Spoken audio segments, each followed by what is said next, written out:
Kalian dan saya akan melihat kisah gila saat karakter utama kita ditelepon istrinya tapi malah diserang pembunuh. Sial bagi si penyaran, jagoan kita ini bukan orang biasa. Ternyata dia adalah salah satu pembunuh bayaran terkuat di negara ini. Jadi mengalahkan penyerang itu sangat mudah. Namun, dia tidak menyangka akan dikhianati hingga keluarganya pun ikut terancam. Akhirnya, dia bersumpah akan memburu mereka beserta para pendukungnya demi balas dendam. Kisah dimulai saat kemeja merah, pembunuh top Korea yang paling ditakuti, tiba-tiba memutuskan untuk pensiun dari perusahaan lamanya. Tapi bosnya sepertinya tidak suka melihat salah satu orang terbaiknya pergi begitu saja. Saat anak buahnya menyarankan untuk menghabisi jagoan kita, si bos langsung melarangnya. Dia malah membebaskan jagoan kita untuk pergi. Lagi pula, tidak ada gunanya saling menumpahkan darah hanya karena masalah ini. Orang pertama yang tahu kabar pensiun ini adalah sang istri. Di dalam bus, dia menanyakan kabar anak mereka. Istrinya yang sedang hamil mengatakannya konyol. Tapi dengan bahagia bilang bayinya baru saja menendang. Di momen itu, jagoan kita merasa menjadi pria paling beruntung di dunia. Dia akhirnya meninggalkan masa lalu kelamnya dan tidak sabar untuk segera bertemu sang buah hati. Namun, saat itu juga, dia merasakan hawa membunuh dari seseorang yang ingin menghabisinya. Beruntung, jagoan kita dengan mudah menghindari serangan mendadak tersebut. Dia boleh saja pensiun, tapi insting bertarungnya masih sangat tajam. Sementara itu, sang istri masih ditelepon saat kepanikan mulai melanda para penumpang bus. Bahkan ada yang berniat menelepon polisi. Si pembunuh menyadari hal itu dan menyuruh mereka pergi karena bukan targetnya. Semua orang pun langsung lari berhamburan, menyisakan jagoan kita seorang diri. Dia pun segera menutup telepon dan berjanji akan menghubungi istrinya lagi nanti.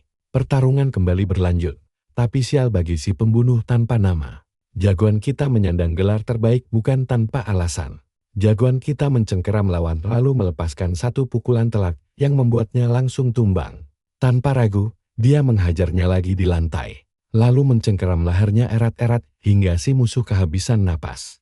Dia mendesak untuk tahu siapa yang mengirimnya. Pria umpong itu malah tertawa. Lalu berkata bahwa kebrutalan seperti inilah yang memang dia harapkan dari sang legenda. Dia mengaku tidak tahu informasi tentang rekan-rekannya, namun memperingatkan bahwa mereka semua kini mengincarnya. Sambil mengembuskan napas terakhir, dia berujar bahwa tak ada yang bisa keluar hidup-hidup dari organisasi. Nah, perhatikan baik-baik bagian ini. Firasat buruk mulai muncul, dia langsung menelepon istrinya, tapi tidak tersambung. Padahal di rumah, sang istri baru saja selesai memasak makan malam untuknya. Tiba-tiba, terdengar ketukan pelan di pintu. Saat mendekat, dia bertanya siapa yang datang.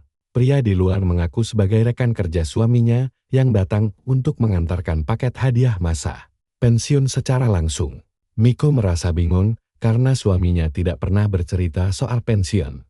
Hingga akhirnya, dia menyadari ada sesuatu yang tidak beres sedang terjadi di sana. Melihat sekelompok pria misterius, dia langsung tahu mereka sangat berbahaya. Dia mencoba lari namun terjatuh, lalu memohon belas kasihan. Tapi rambutnya malah dijambat dengan kasar. Pembunuh berdarah dingin itu bersiap menghabisinya tanpa ampun. Di sisi lain, jagoan kita terus berlari kencang menuju rumahnya dengan perasaan yang sangat tidak tenang. Teleponnya yang tidak dijawab membuat kepanikannya semakin memuncak. Begitu sampai di rumah, dia melihat jejak kaki di mana-mana. Wajahnya langsung pucat pasi saat tahu semuanya sudah terlambat.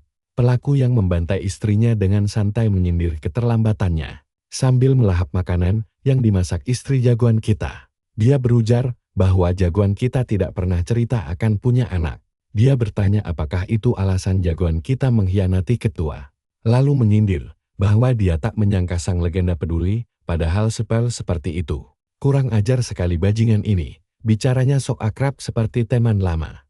Jagoan kita pun balik bertanya, apakah ketua yang mengirimnya ke sini? Pria itu menjawab bukan ketua yang menyuruhnya, dia bertindak atas kemauan sendiri. Bahkan tanpa ragu, dia mulai menghina istri dan calon bayi jagoan kita yang malang. Di titik ini, amarah jagoan kita sudah meledak sepenuhnya. Si musuh pun langsung memberi perintah menyerang. Penyerang pertama maju membawa pisau, namun jagoan kita menghindar lalu mematahkan tangannya. Saat lawan berteriak kesakitan, jagoan kita merebut pisaunya dan langsung menusuknya hingga tewas. Anak buah lainnya segera maju bersamaan, tapi jagoan kita membereskan mereka tanpa keringat. Kalian pasti sudah menebak akhirnya kan?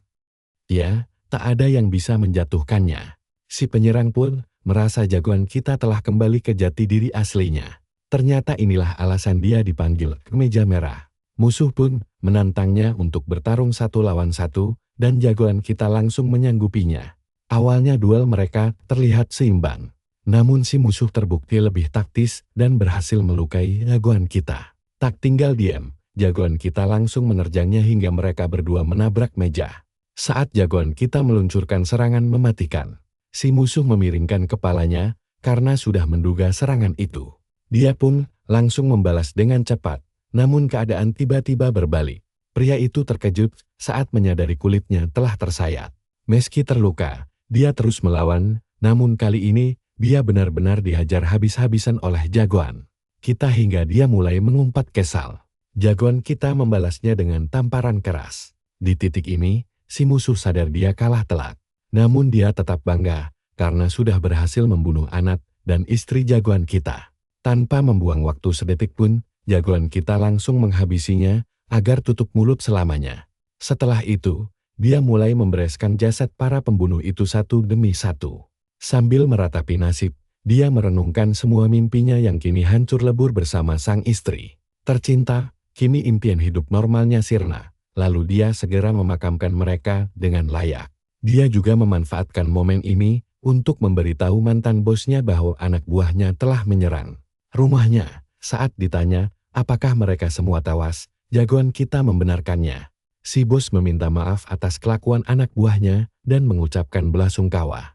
Tapi pembicaraan belum selesai. Lei Kwangwon menegaskan meski tindakan anak buahnya itu sangat bodoh, dia tetaplah bagian dari keluarga besar organisasi mereka. Jadi, dia terpaksa mengerahkan seluruh organisasi untuk memburu jagoan kita. Jagoan kita hanya mendengarkan dalam diam sambil menatap jasad istrinya yang akan segera dikremasi menjadi abu. Dia pun akhirnya bersuara, tidak perlu repot-repot mengirim pasukan, karena dialah yang akan datang memburu mereka semua. Dari sinilah, era balas dendam kejam jagoan kita resmi dimulai. Dia mulai menyusun rencana balas dendam matang-matang. Langkah pertamanya adalah menemui seseorang yang penting. Dia pun pergi meninggalkan rumahnya sambil berpamitan pelan, seolah sang istri masih ada di sana. Di tempat lain, tampak 2 orang sedang asyik membicarakan jagoan kita. Salah satunya, si botak yang sedang mengupas apel. Heran melihat markas pusat meminta tambahan pasukan secara mendadak. Rekannya heran kenapa butuh pasukan sebanyak itu hanya untuk memburu 1 orang saja. Si botak lalu menjelaskan bahwa target mereka baru saja membantai habis seluruh tim penyerang. Sebelumnya, dia menambahkan bahwa Lei Kwangwon sendiri yang memerintahkan pembersihan jasad mereka. Rekannya yang skeptis malah meragukan apakah sang ketua benar-benar menganggap mereka sebagai keluarga. Dia menganggap mereka konyol karena mati konyol saat mengeroyok 1 orang saja. Dia bahkan mengejek dan menganggap kemampuan bertarung kelompok yang tewas itu sangat payah sekali. Si botak setuju karena musuh yang mereka hadapi kali ini sangat berbeda. Perusahaan jelas salah memilih lawan. Sebab seperti John Wick, jagoan kita ini adalah sosok legendaris dengan fokus luar biasa. Sekali dia bergerak, mayat pasti bergelimpangan. Dan percayalah, kalian dan saya tidak akan mau melewatkan perang besar yang sebentar lagi akan meledak. Temannya memperingatkan agar jangan berlebihan, menyebutnya bajingan, dan mengingatkan kalau rumor bisa liar. Lagi pula, apa sih yang bisa dilakukan 1 orang melawan seluruh organisasi pembunuh bayaran? Kalian harus dengar ini, cowok yang diomongin tiba-tiba masuk ke ruangan. Kehadirannya langsung bikin suasana membeku seketika. Si botak pun sampai melotot kaget saat menyadari siapa dia. Tanpa peduli reaksi mereka, karakter utama kita dengan santai minta bertemu bos mereka. Yang lain mulai heran kenapa dia kesini dan tidak langsung ke markas besar. Sementara itu, temannya si botak yang tadi banyak omong langsung melihat ini sebagai peluang emas. Dia bilang ke karakter utama kita kalau dia heran kenapa dia datang sendirian. Sambil menatap dingin, dia menambahkan kalau nyali si protagonis ini memang gede juga. Si bodoh itu malah menarik kerah baju karakter utama kita dan menyuruh orang lain mengunci pintu. Karakter utama kita cuma menatapnya, tetar seolah sedang mikir cara terbaik buat menghabisinya. Sebelum situasi makin parah, seorang pria berkruk berkaki satu masuk dan menyuruh mereka berhenti, agar tidak ada korban. Dia paham reaksi anak buahnya, karena belakangan ini, situasi sangat kacau gara-gara karakter utama kita. Jadi, dia meminta si protagonis memahami kondisi mereka. Mendengar itu, temannya si botak protes, apakah bosnya bakal melepaskannya begitu saja. Tapi sang bos malah menyuruh Dukan membuat kopi, karena menganggap karakter utama kita tamu. Sambil duduk santai, dia penasaran ada angin, apa dia datang ke sini. Dia langsung bertanya kenapa karakter utama kita menemui orang tua yang bergerak di balik layar. Sepertinya, si protagonis pun langsung menjawab tanpa basa-basi. Perhatikan bagian ini, dia ingin pria tua itu mengumpulkan sisa anak buahnya dan menyiapkan mobil demi membantai ketua Lee Kwang-won. Ekspresi si pria tua langsung menegang.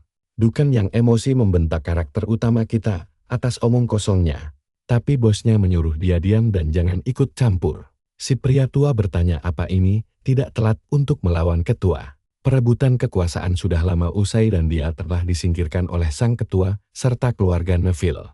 Hidupnya sekarang tak beda dari pengasingan. Artinya dia tak punya kekuatan lagi untuk menyokong rencana gila itu. Belum lagi, jika dia menyerahkan si protagonis ke Lee Kwang-won, dia akan sangat diuntungkan. Dia menanyakan pendapat karakter utama kita soal itu. Menanggapi tawaran tersebut, si protagonis malah menyebutnya pria tua yang bodoh. Dia menyindir kalau si pria tua masih takut pada adiknya, bahkan takut kehilangan satu kaki tersisanya. Dukan langsung naik pitam, tapi si tua menyuruhnya tenang. Tapi Dukan keras kepala, sejak awal dia memang benci karakter utama kita. Dan sekarang dia melihat kesempatan. Dia langsung mencengkeram si protagonis untuk menyeretnya keluar dan memberinya pelajaran. Detik berikutnya, karakter utama kita langsung menancapkan pisau ke punggungnya.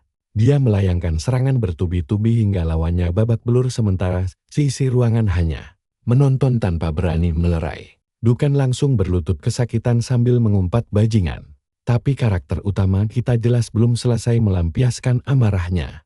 Sambil menjambak rambutnya, dia mengabaikan rintihan kesakitan Dukan dan menghantamkan wajahnya ke meja berkali-kali sampai pria itu akhirnya pingsan. Orang yang sok jagoan tadi sekarang hancur lebur. Karakter utama kita langsung menatap si tua Lee Kwang-won dan bertanya, apakah tontonan barusan masih belum cukup? Kalian pasti mikir hal yang sama kayak gue kan?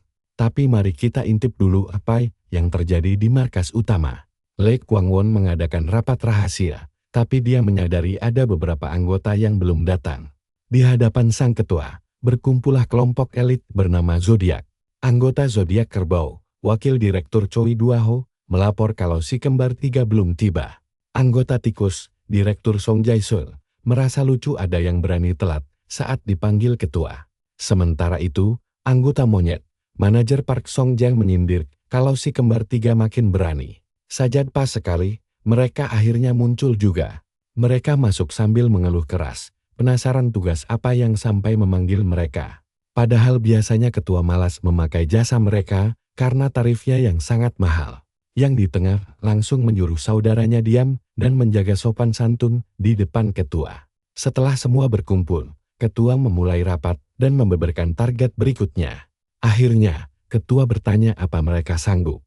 Tanpa ragu, si kembar tiga meminta dukungan dari tim A sambil meyakinkan Lee Kwang-won kalau urusan ini beres di tangan mereka. Di tempat lain, Lee Kwang-won memberikan kunci mobil kepada karakter utama kita. Sebelum pergi, dia memperingatkan bahwa setelah adiknya mati, keluarga Neville pasti akan memburunya. Tapi pria tua itu tidak begitu cemas dan berharap si protagonis sudah siap mental. Karakter utama kita menjawab agar Lee Kwang-won memberikan bantuan penuh jika memang ingin adiknya mati. Dia juga menyarankan agar mereka bertemu langsung di kantor. Setelah karakter utama kita pergi, ruangan menjadi hening dan Lee Kwang-won hampir tidak bisa menahan tawa gembiranya. Dia memberitahu anak buahnya bahwa waktunya telah tiba dan keadaan kini berbalik. Sementara itu, karakter utama kita dalam perjalanan ke markas, tapi tiba-tiba menyadari sesuatu. Ada sekelompok mobil membuntutinya. Si kembar tiga ada di dalam, Dan dua adik paling bungsu di jok depan malah mulai ribut sendiri. Yang satu sibuk bahas beli konsol game. Sedangkan satunya ingin beli mesin cuci setelah tugas selesai. Obrolan konyol mereka terus berlanjut sampai hampir melupakan misi utama. Beruntung si sulung yang duduk di belakang menengahi mereka agar tetap fokus. Dia berjanji membelikan keduanya. Tapi dengan syarat mereka harus menghabisi karakter utama kita dulu. Saat mereka lengah, tiba-tiba karakter utama kita mengerem mendadak dan memundurkan mobilnya dengan cepat. Si kembar tiga kaget setengah mati dan si sulung langsung menyuruh sopir menginjak gas. Sambil menancap gas, mereka berniat menabrak mobil si protagonis. Namun secepat kilat, karakter utama kita memutar setir dan berhasil menghindar dengan sangat tipis. Alhasil, semua mobil mengerem mendadak. Salah satu si kembar mengira protagonis kita sudah gila, lalu menyuruh semua turun. Karakter utama kita ikut keluar sambil menggenggam pisau, merasa di atas angin. Karena itulah, mereka langsung menyerbunya bersamaan. Sementara itu, si kembar tiga hanya menonton baku hantam tersebut dari dalam mobil mereka. Yang satu bilang kalau tim pendukung mereka terdesak. Yang lain menyahut kalau mereka amatir dan dia bisa membereskannya sendiri. Alhasil, mereka malah ribut tidak jelas lagi. Akhirnya si sulung melerai sambil memanggil nama mereka, Samseok dan Doseok. Dia memperingatkan agar waspada karena ada kemungkinan salah satu dari mereka tidak pulang hidup-hidup. Setelah itu mereka bertiga pun turun, si sulung memimpin barisan sambil mengingatkan taktik mereka. Sementara karakter utama kita sudah sukses melumpuhkan seluruh tim pendukung lawan. Begitu mereka saling tatap, si sulung langsung memberi perintah bunuh dan pertarungan pun pecah. Di tengah baku hantam, karakter utama kita menjelaskan reputasi si kembar tiga ini. Ada satu hal krusial yang wajib dia waspadai dari mereka. Si kembar tiga ini sangat ahli dalam menyerang bersamaan dengan koordinasi gerakan yang luar biasa rapi. Tapi apa kalian siap buat twistnya? Dia sama sekali gak menduga salah satu dari mereka bakal dijadikan pijakan. Kalian dan saya harus lihat ini si jagoan kita telat menghindar dan kena tandang Doseok. Tapi tunggu, dia langsung banting balik si Doseok ke aspal dengan kejam. Ternyata, si kembar tiga itu menyembunyikan pisau di sepatunya. Pinggang belakang jagoan kita terluka, dan dia tahu kalau pertarungan ini berlangsung lama. Dia bakal berada di posisi yang sangat tidak menguntungkan. Artinya, dia harus beresin ini secepatnya. Lucunya, si kembar tiga malah mendadak bertingkah kekanak-kanakan seperti bocah rewel. Akibatnya, Samseok si bungsu kesal setengah mati setelah dipukul dan berteriak agar mereka fokus. Menghabisi jagoan kita, detik itu juga, mereka maju menyerang bersamaan. Saat bentrokan terjadi, jagoan kita melihat Doseok bersiap menyerang dari atas. Sayangnya dia telat menghindar, membuat pisau tajam Doseok langsung menancap ke pahanya. Belum sempat pulih, dia langsung terkena 3 sayatan sekaligus dari si kembar tiga. Jagoan kita terus bertahan sambil menjaga jarak, menyadari musuhnya adalah veteran yang sangat kompak. Tapi tenang. Jagoan kita sudah membaca pola mereka. 2 orang bertugas mengalihkan perhatian. Sementara 1 orang lagi mengincar titik butanya dengan sangat presisi. Kalau sampai hilang fokus, pertarungan ini bakal berakhir buruk baginya. Meski begitu, dia tahu formasi ini bisa dihancurkan asalkan ada 1 celah kecil. Melihat jagoan kita sengaja memojokkan diri, Doseok jadi sombong. Tapi si sulung memperingatkannya untuk tetap waspada. Dia merasa situasi ini menguntungkan mereka, tapi insting bertarungnya malah berteriak ketakutan. Rasanya seolah-olah merekalah yang sedang terpojok, bukan jagoan kita. Nah, perhatikan baik-baik bagian ini, si bungsu mulai gak sabar, karena jagoan kita belum mati juga. Si sulung coba memperingatkan, tapi terlambat, ini momen yang kita tunggu-tunggu. Dia langsung mencengkeram si bungsu dan mengunci lehernya erat-erat. Lalu menghujamkan pisau tajam tepat ke perut anak itu. Melihat itu, 2 saudaranya panik dan memohon agar jagoan kita berhenti. Mereka menyerang dan siap melakukan apa saja asal adik mereka selamat. Si bungsu malah sempat-sempatnya mengancam, tapi jagoan kita langsung menghabisinya tanpa ragu.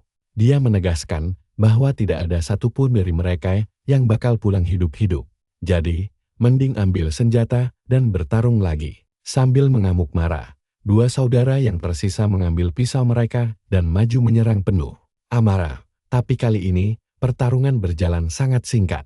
Tanpa koordinasi yang kompak, Jagoan kita dengan mudah menumbangkan mereka, mulai dari si sulung. Setelah menusuknya berkali-kali, dia memberikan serangan pamungkas. Du Sokha hanya bisa melongo melihat kakaknya tumbang. Belum sempat bergerak, jagoan kita langsung menendang wajahnya dengan keras. Menyadari ajalnya sudah dekat, dia pasrah memejamkan mata. Setelah itu, jagoan kita melanjutkan perjalanannya ke markas besar. Sementara di markas, mereka menerima laporan bahwa si kembar 3 dan tim A telah gagal total. Karena lokasi jagoan kita tidak diketahui, keamanan pun diperketat. Tapi tiba-tiba, salah satu penjaga melihat posisinya di layar monitor. Saat ditanya di mana posisinya, penjaga itu menjawab dengan gemetaran bahwa jagoan kita sudah sampai dan berdiri tepat di depan gedung markas mereka. Mendengar itu, Gu Mensu panik dan menyuruhnya mengulangi ucapan tersebut. Mengetahui musuh sudah di depan mata, dia memerintahkan anak buahnya untuk menahan jagoan kita sementara dia menuju ke sana. Namun, para bawahan malah ragu untuk bergerak. Melihat keraguan itu, ketua tim menyuruh mereka bersiap mental. Lagi pula, siapapun yang pernah satu tim dengan jagoan kita pasti paham seberapa mengerikannya dia. Sementara itu, jagoan kita ditahan di depan lobi, yang akhirnya malah menarik perhatian orang-orang sekitar. Tak lama, penjaga menerima telepon dari kepala keamanan bernama Oh Nam Wong. Dia menyuruh mereka membiarkan jagoan kita masuk karena situasi di luar terlalu ramai. Lagi pula, begitu dia berada di dalam, mereka bisa memberesinya tanpa suara. Kalian pasti penasaran kan apa kelanjutannya? Penjaga pun minggir, tapi tiba-tiba Gu Mensu datang menghadang dan bertanya, apakah masalah ini harus diselesaikan lewat jalur kekerasan? Dia memanfaatkan momen itu untuk mengucapkan belasungkawa, namun menegaskan bahwa apapun yang terjadi, mereka yang masih hidup harus tetap melanjutkan hidup. Dia juga mengingatkan bahwa jagoan kita sedang diselimuti kemarahan dan tidak berpikir jernih. Masuk ke dalam gedung ini sama saja dengan bunuh diri. Sebagai balasan, jagoan kita bilang dia sudah menerima baju bayi pemberiannya dan sang istri sangat menyukainya. Dia berterima kasih, lalu melangkah masuk tanpa ragu. Gu Mensu hanya bisa terdiam membisu melihatnya pergi. Begitu jagoan kita masuk, para penjaga langsung bersiap mengambil tindakan. Setelah saling memberi kode, mereka bergerak serempak mengikutinya dari belakang. Saat jagoan kita melangkah ke lift, mereka menahannya lalu ikut masuk ke dalam. Pintu lift pun tertutup rapat, dan jagoan kita langsung memperingatkan mereka untuk tidak membuang waktu. Dia ingin semuanya diselesaikan sekarang juga. Sementara di ruang direktur, sang ketua bertanya pada Oh Nam Won tentang anak buah saudaranya. Oh Nam Won memberitahu Lee Kwang Won bahwa semua senjata mereka sudah disita dan mereka dikurung di ruang seminar agar tidak bisa kabur. Meski begitu, dia penasaran apakah mereka benar-benar harus bertindak sejauh ini. Mendengar hal itu, Lee Kwang Won membeberkan bahwa jagoan kita diam-diam menemui saudaranya. Lee Dong Won, walau terkesan berlebihan, dia mulai menceritakan sebuah rahasia masa lalunya sebelum menjabat sebagai pimpinan. Rupanya, kisah ini terjadi saat perebutan kekuasaan dahulu. Kala itu, Lee Dong Won memerintahkan Kwang Won untuk mengurus masalah konstruksi Sunwo. Kwang Won tentu saja terkejut dan sempat menolak, namun sang kakak terus mendesaknya dengan keras. Dia beralasan bahwa orang-orang itu adalah pembuat onar sejati yang harus diredam sejak awal mula. Singkatnya, dia tidak ingin ada yang mengacaukan proyek besarnya. Dia berharap banyak pada Kwang Won agar tidak mengecewakannya. Apalagi mengecewakan ayah mereka sendiri yang sangat tegas.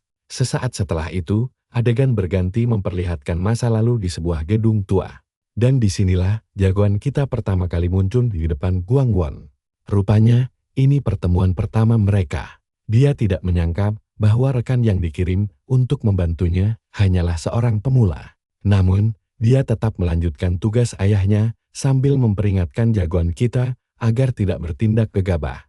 Saat melangkah masuk ke dalam kantor, jagoan kita langsung mengamati situasi sekeliling dan menghitung jumlah musuh di sana. Sementara itu, Lee Kwang Won maju memperkenalkan dirinya sebagai wakil direktur utama. Namun musuh malah mencibir dan langsung menanyakan keberadaan pamannya. Dia menyuruhnya memanggil sang kakak karena tidak sudi berbicara dengannya. Jagoan kita hanya menonton saat Lee Kwang Won berdiri kaku dengan tangan terulur seperti orang bodoh. Pria itu menegaskan bakal mengambil alih proyek tersebut secara sepihak. Anak buahnya langsung mengunci pintu rapat-rapat. Sementara dia menyodorkan selembar surat kontrak ke atas meja dan memaksa Lee Kwang-won untuk mengecapnya saat itu juga. Lee Kwang-won membeku ketakutan. Karena negosiasi damai sudah tidak berguna lagi. Jagoan kita melangkah maju dan langsung mendaratkan tamparan sangat keras ke wajah pria sombong itu. Rambutnya dijambat dan mukanya dihantam ke meja. Si jagoan bilang begini cara menyapa wakil direktur. Sebuah adegan epik yang membuat kalian dan saya langsung bersorak. Kalian harus lihat ini si anak baru kita ini, ternyata langsung dikeroyok anak buah si bos. Tapi dengan santainya, dia babat habis semuanya tanpa keringat sedikit pun. Melihat hal itu, Lee Kwang-won melongo tidak percaya kalau pemuda hebat ini adalah orang yang dulu dia remehkan, tapi ya sudahlah, misi beres. Lucunya, setelah itu Lee Kwang-won malah menyebut tindakan si tokoh utama kita sangat ceroboh. Padahal dia sendiri cuma bisa diam mematung pas negosiasi tadi. Jelas-jelas musuh menang jumlah. Dan jagoan kita tahu betul situasi saat itu sangat tidak menguntungkan. Jadi, waktu ditanya kenapa dia tetap nekat bertarung, jagoan kita cuma menjawab enteng kalau dia tahu dirinya tidak mungkin kalah. Sekarang, kembali ke masa kini. Sang ketua bertanya pada Oh Nam Won, apa dia paham kenapa jagoan kita ini sangat berbahaya. Dia menjelaskan kalau si jagoan tidak pernah maju bertarung jika tidak yakin menang. Dengan kata lain, dia selalu menang. Sementara itu, di luar markas besar, tim Lee Bang-won sudah bersiap dan menunggu aba-aba darinya. Mendengar laporan itu, dia akhirnya memberi perintah menyerang, bahkan mengizinkan mereka menggunakan kekuatan mematikan. Sekarang, mari kita lihat kembali nasib jagoan kita. Dia keluar lift dengan santai, mengabaikan kepungan musuh, dan terus melangkah maju tanpa ragu. Tapi, ada satu orang tidak sabaran yang langsung menyerang duluan, tanpa menunggu bantuan. Jagoan kita langsung bereaksi cepat, menangkis serangan itu. Lalu dengan mudahnya melumpuhkan si penyerang, lewat hantaman lutut yang sangat brutal. Melihat kebrutalan itu, secara langsung, anak buah yang lain langsung ciut. Menyadari keraguan mereka, salah satu orang mengingatkan kalau target mereka sendirian dan mereka menang jumlah. Gara-gara itu, mereka maju mengeroyok bersamaan. Nah, perhatikan si botak di kantor Lee Kwang-won yang mengusulkan untuk menurunkan pasukan cadangan. Tapi saat si botak membahas keunggulan jumlah, sang ketua langsung menghentikannya. Dia menegaskan kalau perang tidak cuma soal angka, melainkan siapa yang memegang kendali. Dia lalu bertanya, apakah si botak berani melawan jagoan kita kalau berhadapan langsung?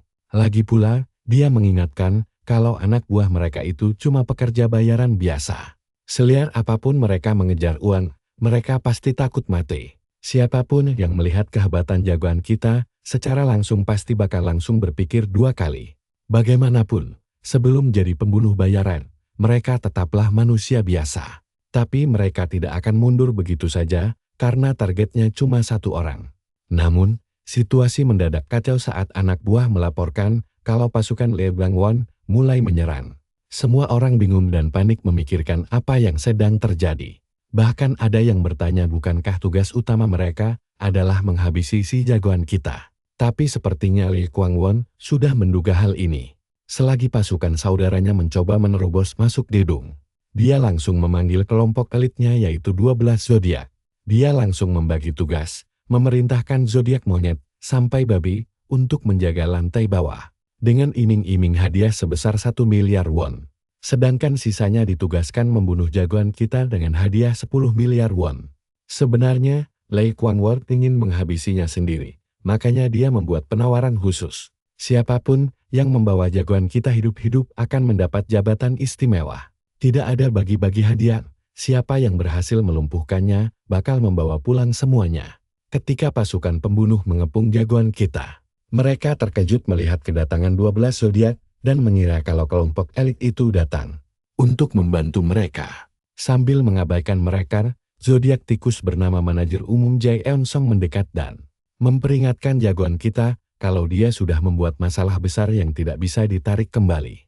Lalu zodiak kerbau bernama wakil manajer 2 Ho Chol ikut menyela dan mempertanyakan alasan jagoan kita berbuat nekat hingga membuat banyak orang tewas. Kalian pasti bisa menebak apa yang terjadi berikutnya. Jagoan kita dengan santai mengambil pisau lalu bertanya berapa bayaran mereka. Saat mereka kebingungan, dia langsung memasang kuda-kuda bertarung sambil berbisik kalau mereka sebaiknya dibayar sangat mahal. Ucapan santai itu langsung memicu keributan di sana. Anak buah lain mulai berbisik dan iri kenapa kelompok zodiak dapat perlakuan istimewa hanya karena bekerja langsung untuk ketua. Melihat situasi memanas, zodiak tikus murka dan mengatai mereka bajingan. Lalu menantang apakah jagoan kita memang sudah bosan hidup. Sambil mengeluarkan senjata mirip surikan, dia bersumpah akan mengabulkan keinginan mati itu. Pertarungan pun pecah saat jagoan kita merangsak maju, menangkis semua serangan dengan lincah, dan langsung menewaskan satu musuh. Melihat rekannya tewas, zodiak kerbau langsung menyerang membawa gada besar. Tapi jagoan kita dengan mudah menghabisinya juga sebelum melumpuhkan sisa zodiak lain yang maju. Mengeroyok. Lewat tebasan yang sangat akurat, jagoan kita membabat mereka dalam sekejap mata. Tiba-tiba ada serangan mendadak ke arahnya, tapi dia berhasil menghindar tanpa kesulitan. Si penyerang yang frustrasi mulai mengumpat kasar karena emosi. Dengan penuh amarah, dia mencambuk rantainya berkali-kali tapi tak ada satupun yang bisa menyentuh jagoan kita. Memanfaatkan kelengahan musuh, jagoan kita langsung melempar pisaunya. Anggota zodiak itu cuma bisa melongo pasrah sebelum akhirnya tewas mengenaskan seketika itu juga. Jagoan kita tampak sedikit kesakitan menahan luka akibat serangan si kembar tiga tadi. Meski begitu, dia terus melangkah maju membuat zodiak tikus panik ketakutan. Tapi jagoan kita tidak peduli karena terdesak. Zodiak tikus berteriak memberitahu anak buah lain mengenai sayembara berhadiah kepala jagoan kita. Mereka langsung mempertanyakan jumlahnya. Bahkan curiga kalau kelompok zodiak sengaja menyembunyikan info ini demi mengklaim hadiahnya sendiri. Namun zodiak tikus tetap mendesak mereka segera bertindak. Tanpa memedulikannya, mereka malah asik berdiskusi sendiri sampai jagoan kita tiba-tiba menjambak rambut salah satu dari mereka hingga orang itu memohon ampun. Tapi yang dia dapatkan hanyalah tatapan dingin dan penuh kebencian dari rekan-rekannya. Tanpa basa-basi lagi, jagoan kita langsung menghabisi nyawanya saat itu juga. Dia lalu menyindir betapa putus asanya sang ketua, sampai menaruh hadiah 10 miliar won untuk kepalanya. Sambil menatap musuh yang tersisa, dia menantang mereka bertarung. Dia bertanya apa mereka tidak tertarik pada uang sebanyak itu. Padahal lawannya cuma satu orang saja. Ucapan sarkas itu langsung membakar keserakahan mereka. Mata mereka langsung berbinar penuh nafsu. Dan tanpa ragu semuanya langsung menerjang jagoan kita demi uang daripada nyawa. Sementara itu di lobi lantai bawah, ketua bersama zodiak anjing, ayam babi, dan yang lainnya sedang terlibat bentrok sengit dengan pasukan Lee Bong-won. Setelah melumpuhkan gelombang musuh ini, mereka bahkan tampak belum kelelahan sama sekali. Akhirnya, zodiak monyet menyuruh zodiak anjing menjaga tangga agar pasukan musuh tidak bisa naik. Sedangkan zodiak ayam dan babi bertugas mengamankan pintu masuk. Sementara dia sendiri berniat untuk menghadapi langsung pemimpin musuh secara satu lawan satu. Kini cerita beralih ke Go Mansu dan anak buahnya yang sedang naik lift. Salah satu anak buahnya bertanya tentang rencana mereka. Dan Go Mansu menjelaskan kalau presiden menaruh hadiah besar untuk jagoan kita. Dia juga membebaskan anak buahnya pergi jika takut terlibat. Begitu pintu lift terbuka, mereka melihat gerombolan orang berlari ke satu arah, membuat anak buah Go Mansu terbelalak tidak percaya. Orang-orang itu malah saling baku hantam sendiri demi memperebutkan hadiah 10 miliar won. Tersebut, akibatnya, jagoan kita mulai kewalahan karena terus-menerus dihujani serangan membabi. Buta dari segala arah. Karena arahnya terbuka, dia tidak bisa menggunakan sekitar untuk menghindar. Nah, menurut kalian, mampukah pembunuh top kita lolos dari situasi buntu ini? Sini merapat. Mari kita tonton aksi kocak Go Mansu yang mendadak muncul menyelamatkan karakter utama kita lewat tendangan masuk yang dinamis banget ala Gui Sensei dari Naruto. Tendangannya sangat kuat, sampai membuat lawan terpental jauh. Sontak saja seluruh kelompok langsung melongo kebingungan melihat kejadian barusan. Memanfaatkan momen itu, Go Mansu berteriak menyuruh bajingan-bajingan itu sadar. Dia bertanya berapa banyak lagi nyawa yang harus melayang, hanya karena tergiur hadiah sayembara dari sang presiden.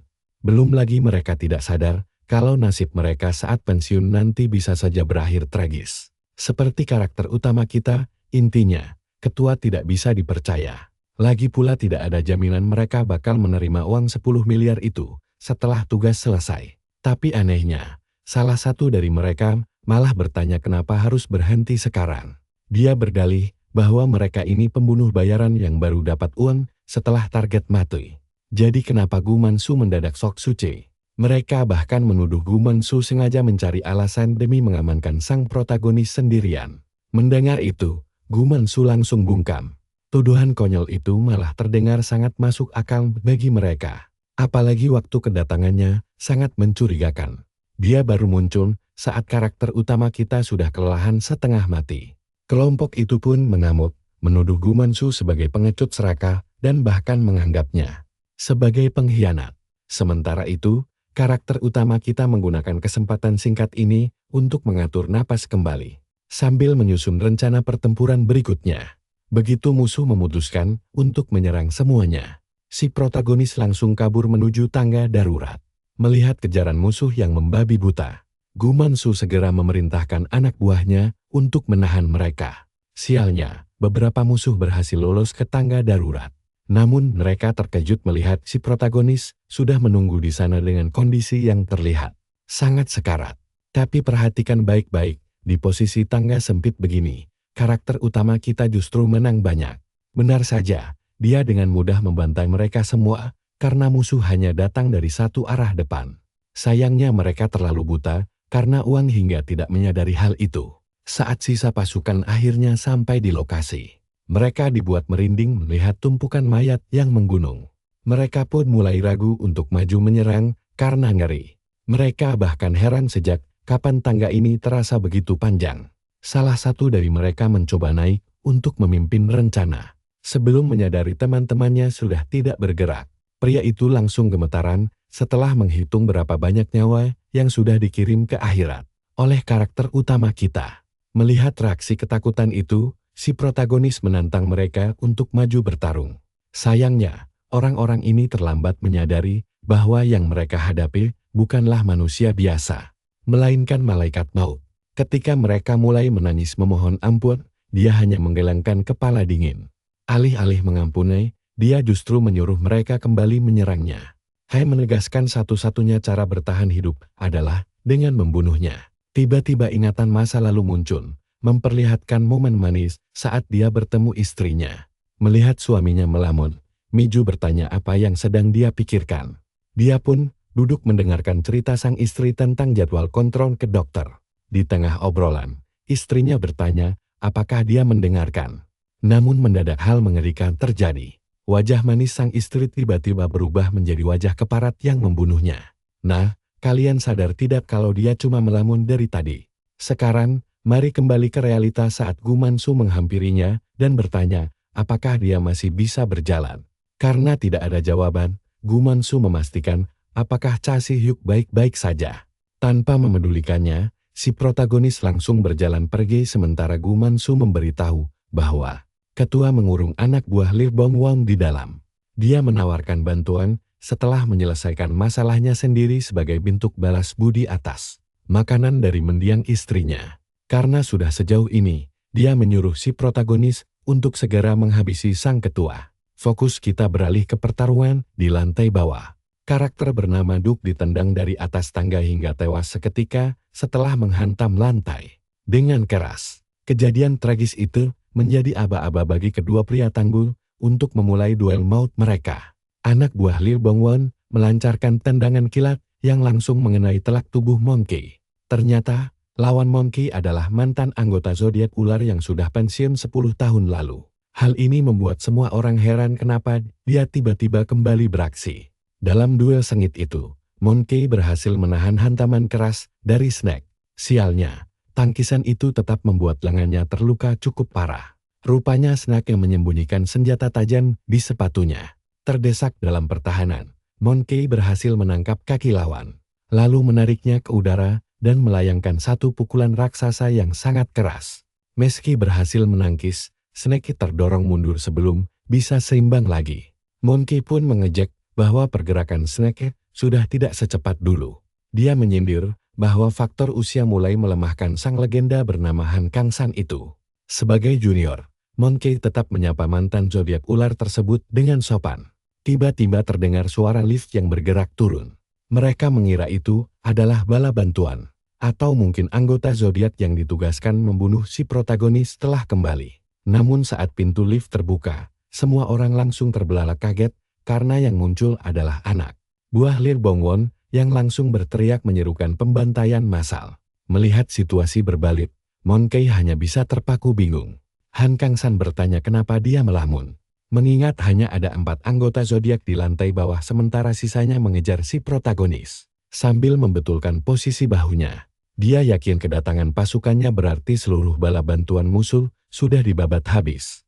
Monkey yang murka langsung mengumpat kasar. Sambil menunjuk luka lawannya, Snake memperingatkan Monkey agar tidak sok tanggul karena kaki kanannya jelas-jelas sudah tidak bisa digerakkan lagi. Kini Monkey menyadari betapa gawatnya situasi mereka. Sementara di lantai 43, seorang pria berotot tampak berjaga di depan kantor ketua.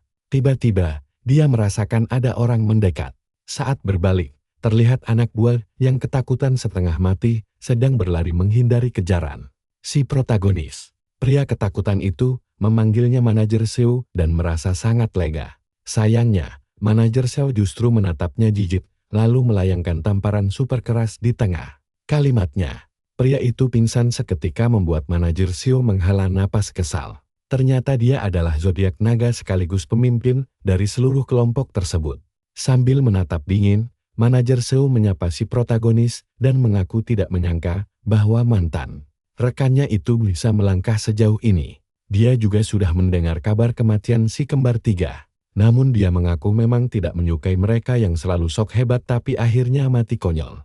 Karakter utama kita hanya terdiam mendengarkan ocehan sepihak itu. Hingga tiba-tiba Seo melancarkan serangan kejutan yang hanya mengenai bayangan karena kecepatan luar biasa sang protagonis. Si protagonis langsung membalas dengan menghindari serangan berikutnya, lalu menebas paha Seo hingga membuat bos besar itu mengerang kesakitan. Gawat, serangan bertubi-tubi ini membuat dia terdesak dan kehilangan keseimbangan karena kelelahan. Kita lihat saja apakah dia bisa selamat di episode berikutnya. Yuk, ikut saya lihat bagaimana karakter utama kita yang sudah babak belur ini masih bisa bertahan. Sejauh ini, dia mengakui kekuatannya, tapi bilang ini batas akhirnya. Dengan tebasan super cepat, karakter utama kita langsung menyabet pergelangan tangan Seo. Bikin senjatanya lepas dan dia langsung bengong. Sementara itu, di dalam ruangan ketua, terdengar suara bentrokan di luar. Lewat radio, seseorang melapor kalau anak buah Lee Bong-won sudah bebas dari ruang seminar, lalu menanyakan di mana bantuan mereka. Lebih parah lagi, para zodiak yang menjaga lantai bawah semuanya sudah tumbang. Paniklah anak buah Lee Kwang-won dan langsung kabur. Kembali ke karakter utama kita, dia berhasil menusuk pundak manajer Seo. Sambil meringis menahan sakit, Seo bilang itu lumayan buat orang sekarat. Karakter utama kita membalas kalau dia mendengar semua ucapan Seo tentang si kembar 3. Dibanding mereka, dia belak-belakan bilang Seo jauh lebih lemah. Jelas manajer Seo murka dan dia tegaskan kalau dia itu pemimpin para zodiak dan ogah dibilang lemah. Sementara di dalam, Lee Kwang-won sadar situasinya makin kacau. Akhirnya pintu terbuka, karakter utama kita masuk perlahan dengan sisa-sisa tenaga akibat adrenalin. Dia bilang kesalahan terbesar ketua adalah membiarkan dia masuk ke gedung ini. Padahal, kemarin dia sendiri yang sudah memperingatkan kalau dia akan datang membalas dendam. Adegan berganti ke kantor Lembong si tua itu, tampak diam menunggu telepon. Si botak anak buahnya langsung menenangkan bosnya kalau situasi memihak mereka. Jadi tunggu sebentar lagi. Dia yakin telepon dari markas pusat akan segera masuk. Lembong akhirnya bersuara, katanya. Rasanya agak aneh. Butuh 9 tahun baginya untuk sampai ke titik ini, merencanakan segalanya dengan sangat sabar. Namun berkat bantuan karakter utama kita, semuanya jadi berbeda. Bocah itu membantu mempercepat rencananya. Lee Bong juga tidak menyangka kalau semua perjuangannya kini cuma bergantung pada satu panggilan telepon. Meski hasilnya belum pasti, dia sangat menantikan akhir ceritanya. Malah, dia merasa sensasi menunggu ini cukup menyegarkan. Nah, perhatikan bagian ini, karena suasana makin memanas saat karakter utama kita berdiri santai di depan sisa anak buah Lee Kwang Won. Melihat dia seperti tak peduli baru masuk medan perang. Salah satu orang mendesak Oh Nam Won memberi perintah. Di saat bersamaan, anak buah Lee Bong akhirnya tiba. Han Kang-san masuk bersama pasukannya, memerintahkan mereka untuk menghentikan pertumpahan darah yang sia-sia ini. Dia menambahkan, kalau mereka harus fokus pada tujuan utama, bingunglah sang ketua dengan maksudnya. Sementara itu, tim keamanan presiden cuma diam mematung mirip karakter figuran yang menunggu perintah. Oh Nam Won tetap bungkam pada titik ini. Suasananya tegang banget sampai-sampai rasanya mau bernapas saja susah. Sementara itu, Go Man So shock karena karakter utama kita berhasil melakukan hal mustahil. Dia pikir sang presiden pasti sudah gila karena nekat menjadikannya musuh. Akhirnya Oh Nam Won angkat bicara dan menyuruh anak buahnya mundur.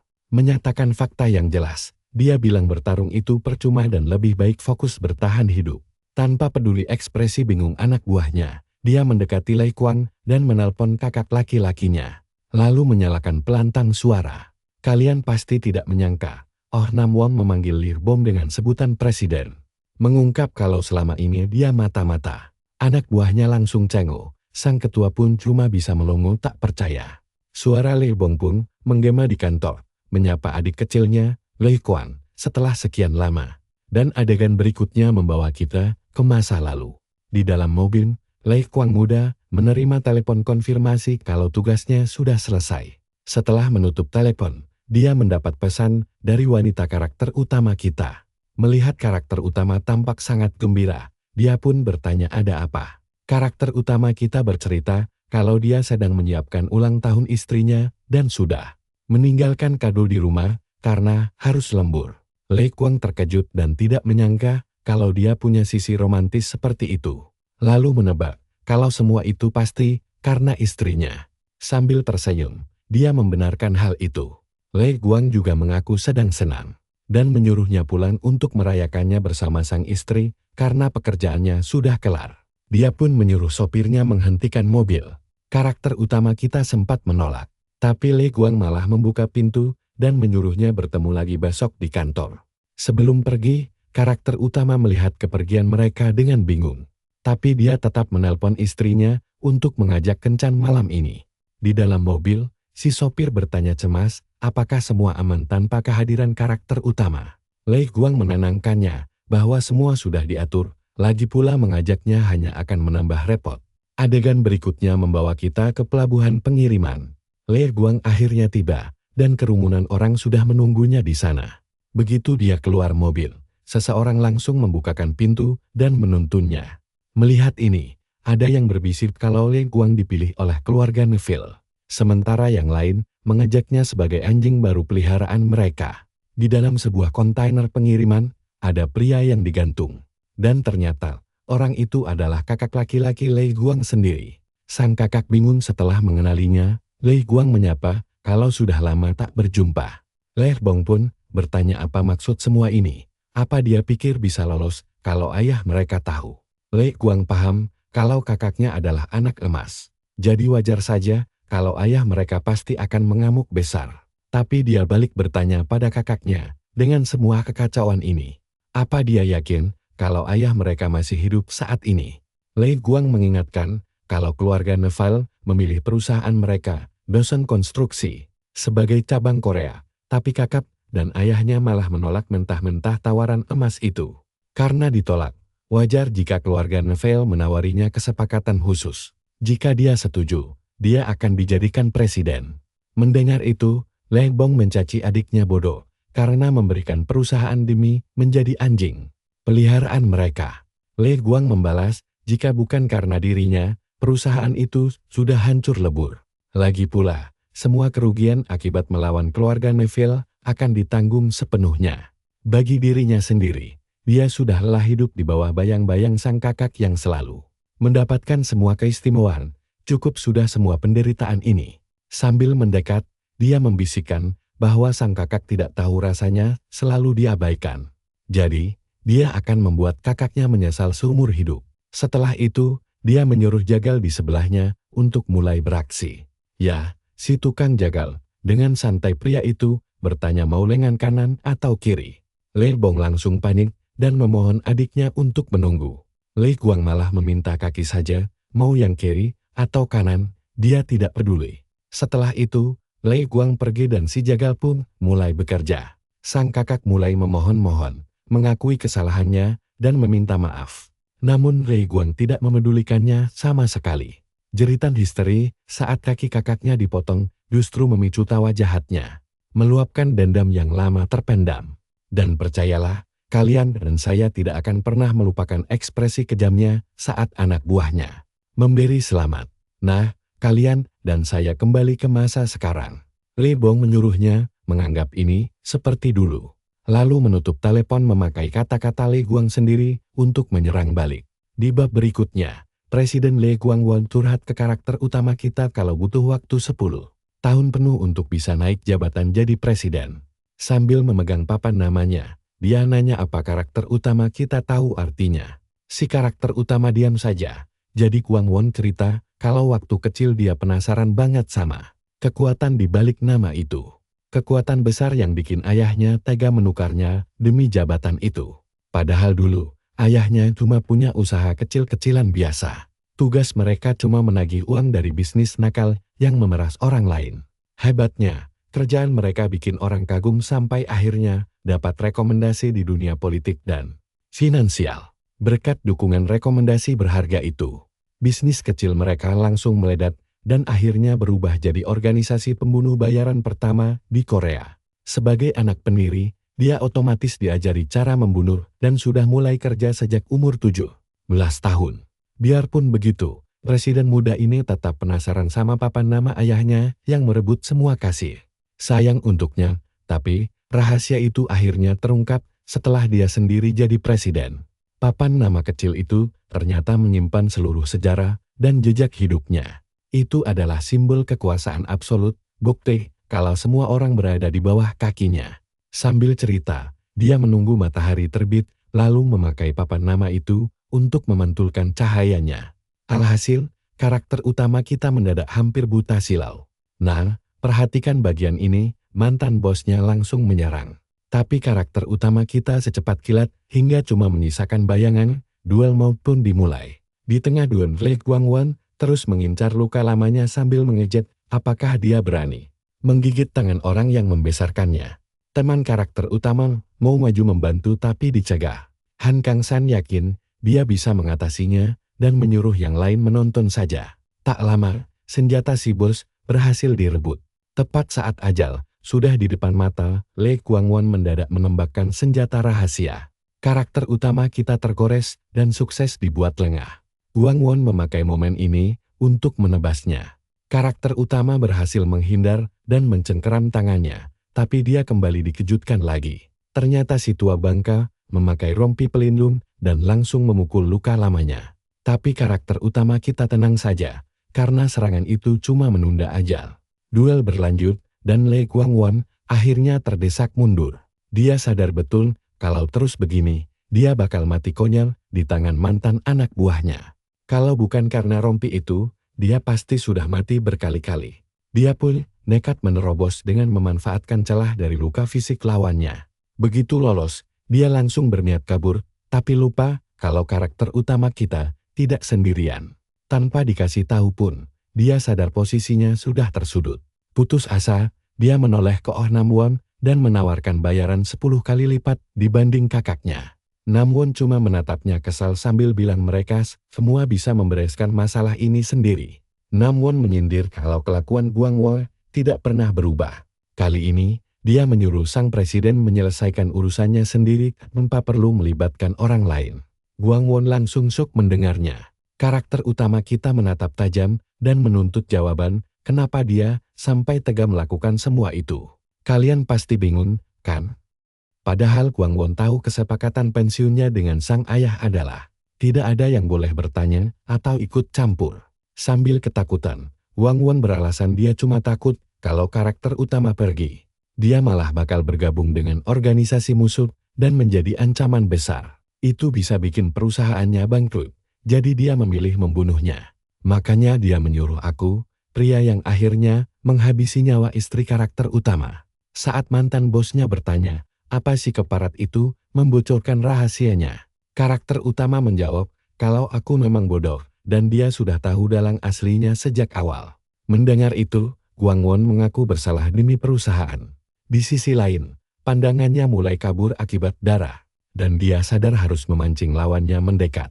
Dia tahu lawannya sadar dia membawa pistol, jadi timingnya harus pas. Guang Won pun pura-pura makin ketakutan sambil menawarkan 10 miliar bagi siapa saja yang bisa membantunya. Karakter utama menegaskan, kalau tidak ada yang bakal membantunya, dia sudah tega membunuh istrinya sendiri. Begitu jaraknya pas, sang ketua langsung menarik pistolnya. Sial baginya, sebelum sempat menambak. Gerakan secepat kilat si karakter utama langsung menebas lehernya sampai robek. Seketika, memori masa lalunya berputar kembali. Sejak kecil, kakak laki-lakinya selalu jadi anak emas yang disayang ayah. Sementara dia cuma bisa hidup di balik bayang-bayang. Pilih kasihnya, kelewatan banget. Prestasi Guang Won selalu diabaikan, sedangkan kakaknya dapat pujian cuma-cuma. Dendamnya pun menumpuk, tapi ada satu memori indah memancing bersama yang mendadak melintas di pikirannya. Hari itu dia tidak dapat ikan, seperti biasa. Ayah dan kakaknya berjalan di depan sambil mengabaikan dirinya, sama sekali. Ayahnya adalah bos pembunuh terbesar di negeri ini, tapi masih sempat meluangkan waktu. Guang Won sendiri heran kenapa memori ini terus diingatnya. Akhirnya dia sadar kebenarannya, meski sudah terlambat. Hari itu sebenarnya adalah pertama kalinya sang ayah mengakuinya dan berniat memasakkan sup, makanan laut kesukaannya. Sekarang Guang Won sadar dia cuma salah paham. Ayahnya sebenarnya sangat peduli, hanya saja tidak tahu bagaimana cara menunjukkan rasa kasih sayangnya. Penuh penyesalan, dia berpikir nasibnya akan berbeda jika tahu lebih cepat. Sementara itu, amarah karakter utama kita masih membara meski dendam istrinya terbayar. Dia bahkan menyuruh mantan bosnya menunggu di akhirat karena dia akan menyusul ke sana. Setelah itu, proses pembersihan mayat pun dimulai. Anak buah Lebong mengeluh kenapa pembersihan dimulai dari lantai bawah. Rekannya yang sedang mengangkat jasad Guang Won menyuruhnya diam dan kaget betapa ringannya jasad sang presiden. Tiba-tiba, Ornam Won mendorongnya demi membopong sendiri jasad sang presiden sebagai bentuk penghormatan terakhirnya. Tapi mari kita lihat kondisi karakter utama kita. Dia tampak sangat kelelahan setelah menerima begitu banyak serangan berat sepanjang duel. Di saat itulah, temannya, Han Kang-san, datang menghampiri. Han Kang-san sangat berterima kasih karena berkat bantuannya. Mereka berhasil membalas dendam atas pembunuhan korban sebelumnya. Dia mewakili seluruh karyawannya dan cemas menanyakan kondisi fisiknya sekarang. Akibat tewasnya Guang Won, keluarga Nevel kehilangan cabang Korea mereka. Masalah ini terlalu besar, dan dia yakin keluarga Nevel pasti akan membalas dendam. Karena karakter utama diam saja, dia menyuruhnya istirahat dahulu. Nah, kalian dan saya harus bersiap untuk melihat kelanjutannya nanti. Kalian harus siap-siap, karena kita akan melihat awal dari kekacauan besar. Saat pergi, Han Kang-san sadar semuanya bakal beda tanpa bantuan Lee Bong-won. Sementara itu, Go Man-so shock melihat si tokoh utama masih bisa berdiri dan membawanya pulang. Di tempat lain, seorang pria mendekati kakek di kursi roda yang langsung membuka obrolan. Rupanya, kakek ini kenal dekat dengan Guang Won dan ayahnya, seperti seorang sahabat lama. Tapi tetap saja, dia tidak menyangka situasinya bakal sekacau ini. Dia lalu bertanya pada pria di sampingnya, Pilju, apakah dia mau bekerja lagi? Ternyata, dia adalah mantan kepala keamanan. Piljo menjelaskan, karena keadaan sudah telanjur begini, dia harus menjaga Lee Bong-won. Dia menambahkan, kalau terus begini, perusahaan itu bakal bangkrut persis seperti arti namanya sendiri. Mendengar itu, si kakek tertawa sambil berujar kalau dia dulu sudah memperingatkan ayah si bocah. Black Changju, jangan menamai perusahaannya Dosan. Lucunya, arti harfiah nama itu adalah bangkrut total. Kembali serius, Piljo mengungkapkan kekhawatirannya tentang keluarga Neville. Si kakek menjawab kalau dia pernah menghentikan mereka sekali dulu. Tapi kali ini jelas bakal berbeda. Dia menutup obrolan dengan berkata, kalau tokoh utama kita akan menghadapi masa sulit. Sementara itu, berita mulai tersebar luas. Semua orang di kantor sibuk bergosip tentang si tokoh utama, Cha Si-hyuk. yang meratakan perusahaan Lee Kwang-won. Jelas saja, Lee Bong-won langsung dikabari. Sementara itu di London, tepatnya Hotel Sandstone, seorang wanita membaca laporan tentang Si Yu yang menghabisi cabang utama keluarga Neville di Korea. Dia menduga situasi bakal kacau balau untuk sementara waktu.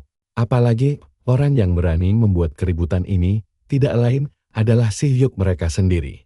Kita akhirnya dibawa ke kediaman keluarga Neville, di mana rapat rahasia sedang digelar. Seorang pria bertanya, apakah isi laporan itu memang benar? Pria lain membenarkannya, lalu menambahkan, kalau aksi Lee Kwang-won membunuh istri si tokoh utama adalah pemicu segalanya. Dia juga menjelaskan kalau Kwang-won bertindak sendiri setelah permintaannya untuk membunuh si tokoh utama ditolak.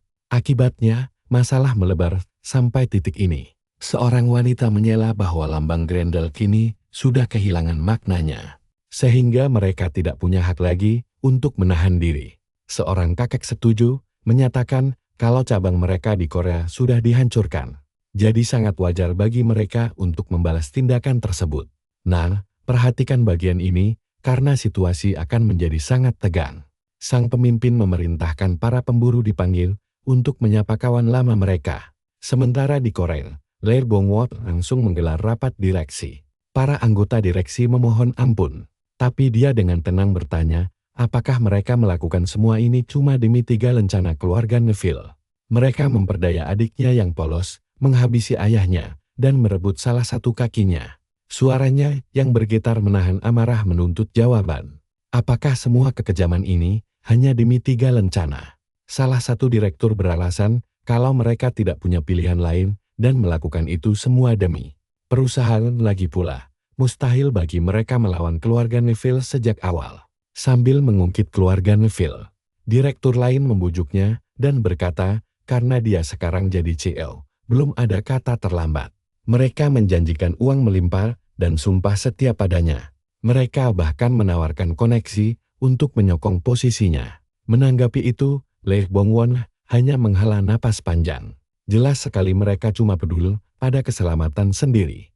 Makanya, dia menyarankan agar mereka menggunakan sisa waktu ini untuk berdoa. Sebab, satu-satunya penyelamat mereka sekarang adalah naik ke surga. Mendengar itu, salah satu direktur malah mengancamnya balik. Sial baginya, ancaman keluarga Neville tidak mempan pada pria yang sudah kehilangan segalanya. Tanpa banyak bicara, dia langsung memberi isyarat senyap untuk menghabisi para pengkhianat itu. Selagi mereka dihajar sampai mati, Lee Bong-won membatin bahwa dia hanya bisa menunggu sekarang. Adegan lalu beralih ke sebuah gedung pencakar langit saat 7 sosok misterius keluar lift. Begitu pintu lift terbuka, sang pemimpin mengangkat kedua tangannya untuk pemeriksaan keamanan rutin. Setelah dinyatakan aman, penjaga menyuruh mereka untuk mengikuti langkahnya masuk ke dalam.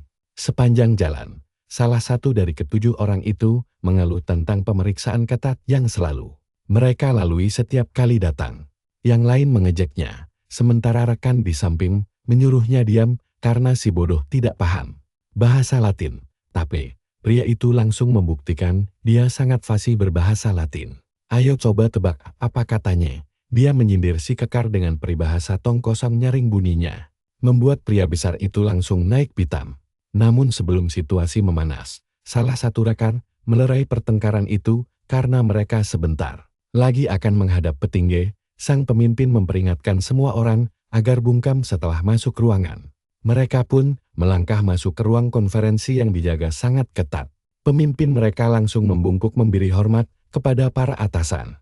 Melihat kehadiran mereka, salah satu atasan menebar kalau mereka sudah tahu alasan dipanggil ke sini. Rupanya ini semua menyangkut tokoh utama kita.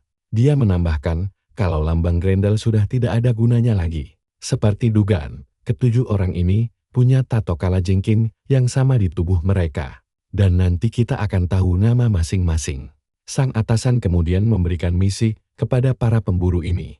Mereka resmi diperintahkan untuk melenyapkan tokoh utama kita. Pemimpin para pemburu mengangguk paham dan menerima perintah untuk mengeksekusi Choi Si-hyuk. Lompat ke adegan berikutnya. 1 minggu telah berlalu. Sebuah pesawat baru saja mendarat di Bandara Internasional Korea. Para pemburu itu baru melangkah turun saat pemimpin mereka mulai berbicara. Dia dengan tegas mengingatkan misi mereka, menegaskan sebelum ketua tim tiba dalam seminggu. Semua orang yang menantang keluarga Neville, termasuk Choi Si-hyuk, harus mati. Pemimpin sementara ini adalah wakil ketua para pemburu, bernama Diak Face. Dan begitulah, 6 anggota yang mirip pasukan bunuh diri ini pergi menjalankan misi masing-masing. Di sisi lain, Lee Bong tampak sedang mengasah pisau. Dia mendengar suara ketukan pintu, lalu mempersilakan tamu itu masuk. Sosok yang melangkah ke dalam ternyata adalah sang sahabat lama, Piljo. Dia menyapa Presiden Lee Bong dengan santai tapi tetap formal. Lalu berujar, kalau mereka sudah lama tidak bertemu. Lee Bong terkekeh dan bertanya, apa dia tidak bosan memanggil temannya dengan sebutan formal. Namun, dia senang bisa bertemu lagi. Han Kang-san juga mengakui kalau dia sangat senang Piljo kembali. Piljo berguyon, bertanya kenapa Kang-san bersikap kaku hanya karena ada presiden. Lalu menyuruhnya santai sebelum menanyakan kabar Nam Wook. Han Kang-san dengan serius mengabarkan kalau pria itu sedang melacak para zodiak terdahulu. Mendengar kabar tersebut, Piljo menilai misi itu mustahil dilakukan. Presiden Lee Bong ikut menyahut, menanyakan bukankah semua itu sudah sangat jelas. Meskipun kesetiaan dari para anggota zodiak bentukan ayahnya luar biasa. Waktu 10 tahun sudah berlalu. Jadi, mengumpulkan mereka lagi sekarang demi membalas dendam pada keluarga Neville dianggap mustahil. Masing-masing dari mereka pasti sudah punya kehidupan baru sekarang. Jadi mustahil untuk mengajak mereka kembali. Piljo merasa kalau terus begini, mereka semua bakal mati sia-sia. Saat itulah sang presiden menunjukkan daftar nama beberapa karyawan perusahaan. Han Kang-san menjelaskan bahwa dia telah mempersempit daftar itu menjadi kandidat potensial zodiak baru. Piljo agak terkejut karena cuma tersisa 4 orang. Yang berarti tokoh utama kemungkinan telah melenyapkan hampir semua orang di perusahaan. Namun, Han Kang-san menjelaskan kalau para kandidat itu ternyata punya koneksi dengan tokoh utama kita, dan itulah yang membuat kalian dan saya tidak sabar melihat kelanjutan kisah seru ini. Yuk kita mulai. Piljo bilang mata Gu Mansu gak punya ambisi dan keserakahan, dia gak suka itu. Presiden Lee Bong setuju, tapi mereka gak punya pilihan lain sekarang. Mereka harus lanjut dan melihat kemampuan para kandidat. Sekarang, kita beralih ke Gu Mansu yang lagi menyetir mobil. Dia teringat obrolan sebelumnya dengan jagoan kita. Mansu memberitahu kalau Presiden Lee Bong sudah benar-benar mengeluarkan pisaunya. Yang di dunia mereka berarti dia siap perang lawan keluarga Neville.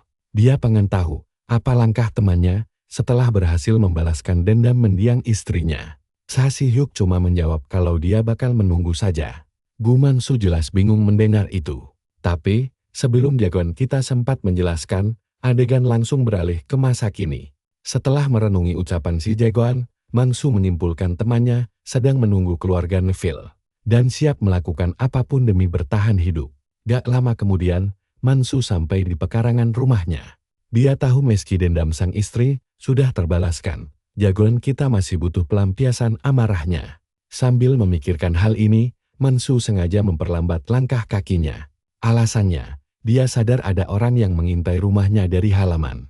Tepat saat dia bersiap melihat siapa mereka, bulu kuduknya merinding ketika melihat ibunya keluar. Dia langsung menyuruh ibunya masuk kamar. Tapi ibunya bingung dan menjelaskan ada sekelompok orang terus mengetuk pintu.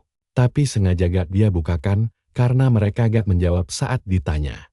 Tiba-tiba, suara ketukan itu terdengar lagi. Ibunya tahu itu orang yang sama. Karena mereka diam saja, dia curiga kelompok itu cuma sekumpulan pengangguran kurang kerjaan. Paham situasi, Mansu bersiap bertarung dan mendesak ibunya masuk kamar. Tapi melihat anaknya tiba-tiba mengeluarkan pisau dari balik jas, sang ibu langsung ketakutan setengah mati. Perhatikan bagian ini, rumah mereka sudah dikepung ketat. Ketukan pintu makin kencang, dan Mansu mulai membuka pintunya perlahan. Namun sebelum ketahuan apa yang terjadi, adegan beralih ke jagoan kita yang baru selesai mandi. Sambil mengeringkan rambut, matanya tertuju pada sebuah kartu di atas meja. Anehnya, kartu itu sebelumnya gak ada di sana. Dia langsung mengenali lambang keluarga Neville. Di saat bersamaan, ponselnya berdering, memperlihatkan panggilan dari rekan kerjanya. Saat diangkat, dia bertanya tenang kenapa rekannya menelepon. Tapi dia heran, karena gak ada suara di seberang sana. Akhirnya, sebuah suara terdengar, menyapa jagoan kita setelah sekian lama. Jagoan kita langsung membeku begitu mendengar suara itu. Memanggilnya sebagai pembunuh bayaran nomor 1 Korea. Si penelepon mengejek rekannya yang gak mengunci ponselnya, sehingga dia bisa menghubungi si jagoan. Mendengar itu, jagoan kita langsung menyebut nama Sihon, yaitu Kamiya Sil, lalu menuntut lokasi keberadaannya. Kamiya kaget suaranya masih dikenali setelah sekian lama, tapi itu bukan masalah baginya. Kamiya mengungkit kalau dia tahu tentang kehidupan tenang jagoan kita di Korea berkat segilnya. Dia bahkan mengejek soal pernikahannya yang terlihat sangat bahagia selama ini. Lalu Kamiya bertanya apa sekarang bukan waktu yang pas buat mati. Tanpa membuang waktu, setelah panggilan ditutup, jagoan kita langsung menghubungi sang presiden. Kita dibawa ke kediaman Presiden Lee Bong-won. Dia baru saja menerima telepon dari Cha Si-hyuk yang langsung memberitahu kalau anjing pemburu keluarga Neville sudah mulai bergerak. Tentu sang presiden gak perlu bertanya arti dari semua itu. Dia menyebut tujuan mereka kini kembali sejalan, lalu bertanya apa yang harus dia lakukan sekarang. Jagoan kita menjelaskan dialah targetnya, kalau gak ketemu, mereka pasti memancingnya keluar. Nah, kalian pasti paham kan kenapa dia menelepon presiden untuk minta bantuan? Ada suatu tempat yang mendesak untuk dia datangi sendiri. Jadi dia butuh perwakilan terkuat kiriman presiden. Sekarang, kita kembali ke masa kini tepat sebelum Mansu membuka pintunya. Begitu pintu dibuka, Mansu dan ibunya langsung melongo keheranan. Mansu bisa bernapas lega, tapi dia langsung menuntut penjelasan kenapa Han Kang-san tiba-tiba mendatangi rumahnya. Ternyata, inilah bantuan yang diminta jagoan kita dari presiden. Han Kang-san memberitahu kalau atas perintah atasan, Mansu dan ibunya harus segera dievakuasi. Mansu belum paham situasinya, sampai Kang-san menjatuhkan kabar mengejutkan bahwa para Hon mulai bergerak. Melihat anaknya membeku, sang ibu mendesak minta penjelasan. Mansu langsung menyuruh ibunya mengambil manten dan berjanji menjelaskan semuanya nanti. Sementara itu, kita beralih ke Kamiya Sil yang sedang menatap kartu identitas kerja rekan jagoan kita. Dia merasa lucu melihat organisasi pembunuh top Korea menyamar menjadi sebuah perusahaan konstruksi biasa. Kim Hyun-soo memohon agar dia segera dibebaskan karena sudah membocorkan semua informasi. Tapi Kamiya menggelengkan kepalanya. Dia cuma ingin tahu apakah si jagoan sempat menyebut tentang dirinya. Hyun-soo hanya terdiam. Melihat itu, Kamiya mengira dia pura-pura lupa. Jika begitu, Kamiya bilang dia harus mati saja karena dunia ini sudah terlalu penuh dengan para pembohong. Begitu Hyun-soo mengaku ingat, Kamiya langsung menjambak rambutnya dan menghantamkan kepalanya ke tembok. Dia mendesak agar pria itu bicara yang jelas. Karena pria itu mengaku kenal dengannya, Kamiya menantangnya untuk menyebutkan namanya. Tentu saja, dia sama sekali gak tahu. Kamiya menyimpulkan kalau Hyun-soo cuma berbohong sedari tadi, menegaskan kebenciannya pada pembohong dan mencapnya sebagai orang jahat. Dia langsung membunuhnya di tempat. Di sisi lain, Kang-san mengawal Mansu dan ibunya pergi. Sambil berlari, Mansu mendesak ingin tahu kemana arah tujuan mereka. Kang-san menjelaskan gerbang utama terlalu bahaya. Jadi mobil diparkir di tempat aman tak jauh di depan. Mansu mengangguk paham dan mengikuti tanpa banyak tanya. Padahal, sejak tadi ada sosok misterius yang mengintai mereka dari atas gedung sambil tertawa. Mengajak mereka mirip semut. Tentu saja dia adalah bagian dari para Hon keluarga Neville. Namanya Wen Kai, yang bertugas mengintai dan melaporkan situasinya. Usai mendapat laporan, dua anjing pemburu langsung menghadang gerombolan itu dan melapor ke Wen Kai. Melihat kedatangan musuh, Han Kang-san langsung berhenti. Si cebol mengejeknya tua bangka dan menyuruhnya jangan lari demi kesehatan encoknya. Mereka adalah Vero bersaudara. Dan si bungsu Bio Vero terus mengolok-olok mereka hingga membuat semuanya terkejut. Kang-san heran, bagaimana musuh bisa mengendus posisi mereka secepat ini. Dia teringat peringatan keras dari jagoan kita sebelumnya, bahwa para Hon ini bukanlah sekadar pembunuh bayaran biasa yang bisa diremehkan. Situasi mungkin beda karena ini di Korea. Tapi dia menegaskan jangan nekat melawan mereka tanpa pasukan tambahan yang banyak. Mengingat itu, Han Kang-san mendesak agar Mansu membawa ibunya pergi duluan. Rekan-rekannya seketika terkejut mendengar keputusan nekat dari sang ketua. Kang-san menjelaskan kalau kehadiran Vero bersaudara berarti ada pengintai yang mengawasi. Jadi mereka harus segera kabur sebelum musuh utama tiba. Mansu yang khawatir mencoba membantah, tapi langsung disela. Dia menyuruh Mansu mementingkan keselamatan ibunya dulu. Akhirnya Mansu terpaksa kabur. Tapi dia berjanji pada Kang San akan segera kembali membawa bala bantuan. Nah, kalian dan aku pasti gak sabar nunggu kelanjutannya kan? Kang San cuma menjawab kita lihat saja nanti. Sementara si adik berteriak menyuruh kakaknya menghabisi seluruh pasukan demi mengejar target yang lolos. Yuk kita mulai petualangan gila ini. Kakaknya dan Teorca Vero dengan santai bilang hari ini hari Minggu, jadi tidak boleh bertarung. Dio langsung ngamuk mendengar ucapan konyol itu. Dia protes, apa kakaknya tidak tahu seberapa banyak uang yang dia bayar demi tahu lokasi Gu Mansu. Di belakang Deadface, dia notot mereka harus menyandera Gu Mansu yang merupakan teman protagonis kita. Sementara itu, Han Kang San mengawasi keduanya dan heran kenapa dan Teorca diam saja tanpa bergerak. Dari info yang didapat, Dio Vero adalah anjing pemburu paling lemah. Jadi dia harus jadi target utama, tapi Han Kang San sadar dia tidak sendirian.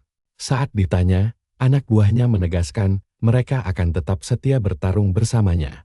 Mendengar itu, dia sangat menghargai bantuan mereka dan menyusun rencana menghabisi si adik dulu.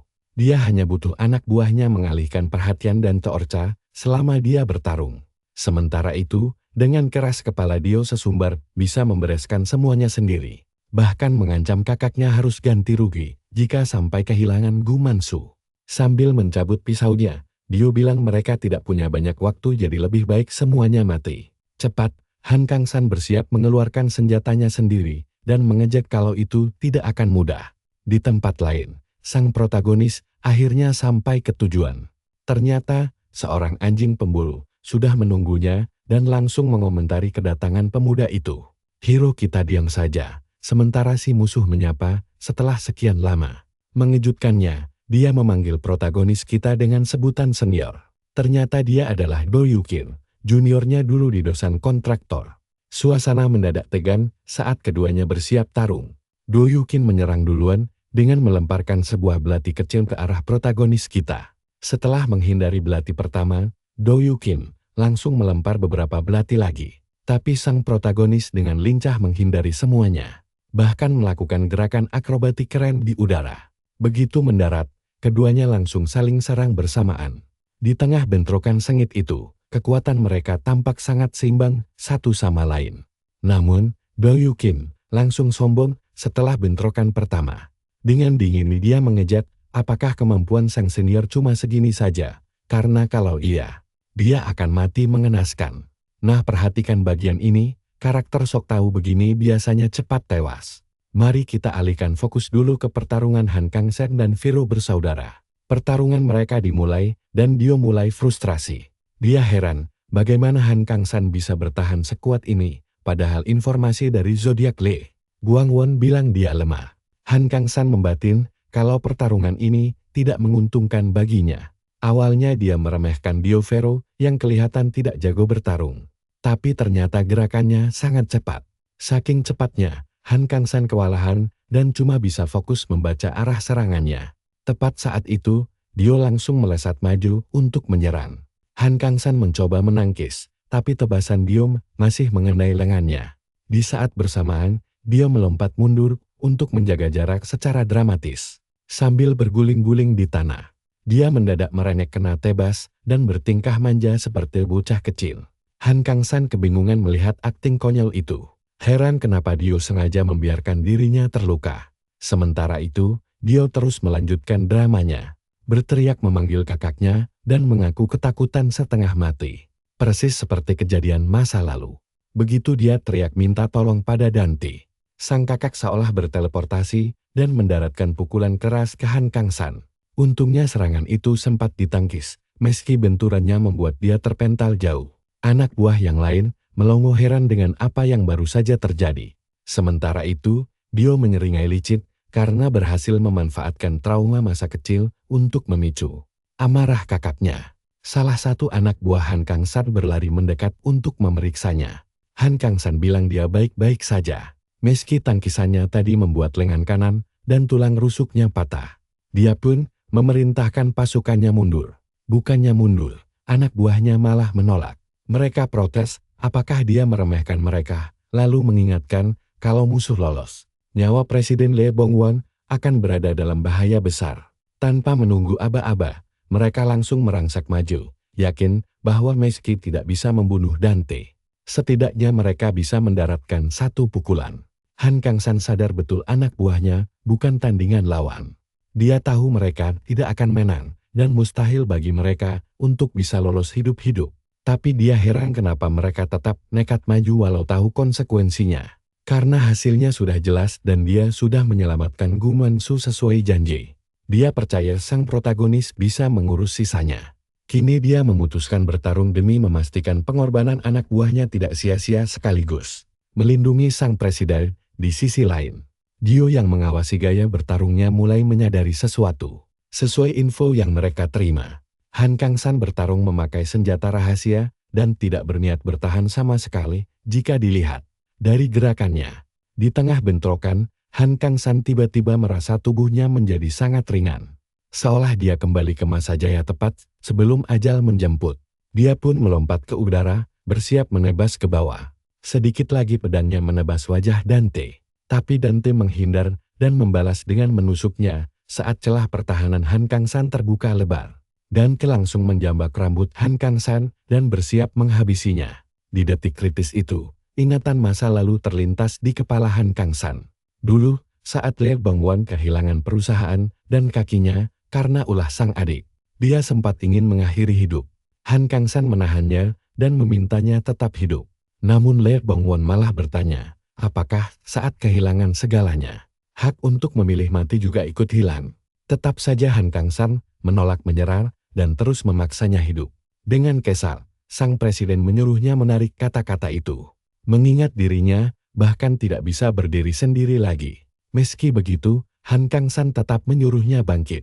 Pada akhirnya, sang presiden setuju untuk hidup hanya karena sahabat keras kepalanya ini tidak membiarkannya mati. Kalian juga pasti nyesek melihat ini. Salah satu anak buahnya mendadak mendorong Han Kang-san dan mati menggantikannya. Kejadian ini membuat Han Kang-san murka. Dia teringat kalau dulu semua adalah kesalahannya karena gagal melindungi presiden sebelumnya dan sang putra. Akibatnya, mereka harus membayar mahal atas runtuhnya perusahaan.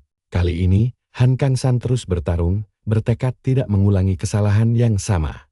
Karena hari esok belum tentu ada, jika ini adalah akhir hidupnya. Dia menolak mati penuh penyesalan.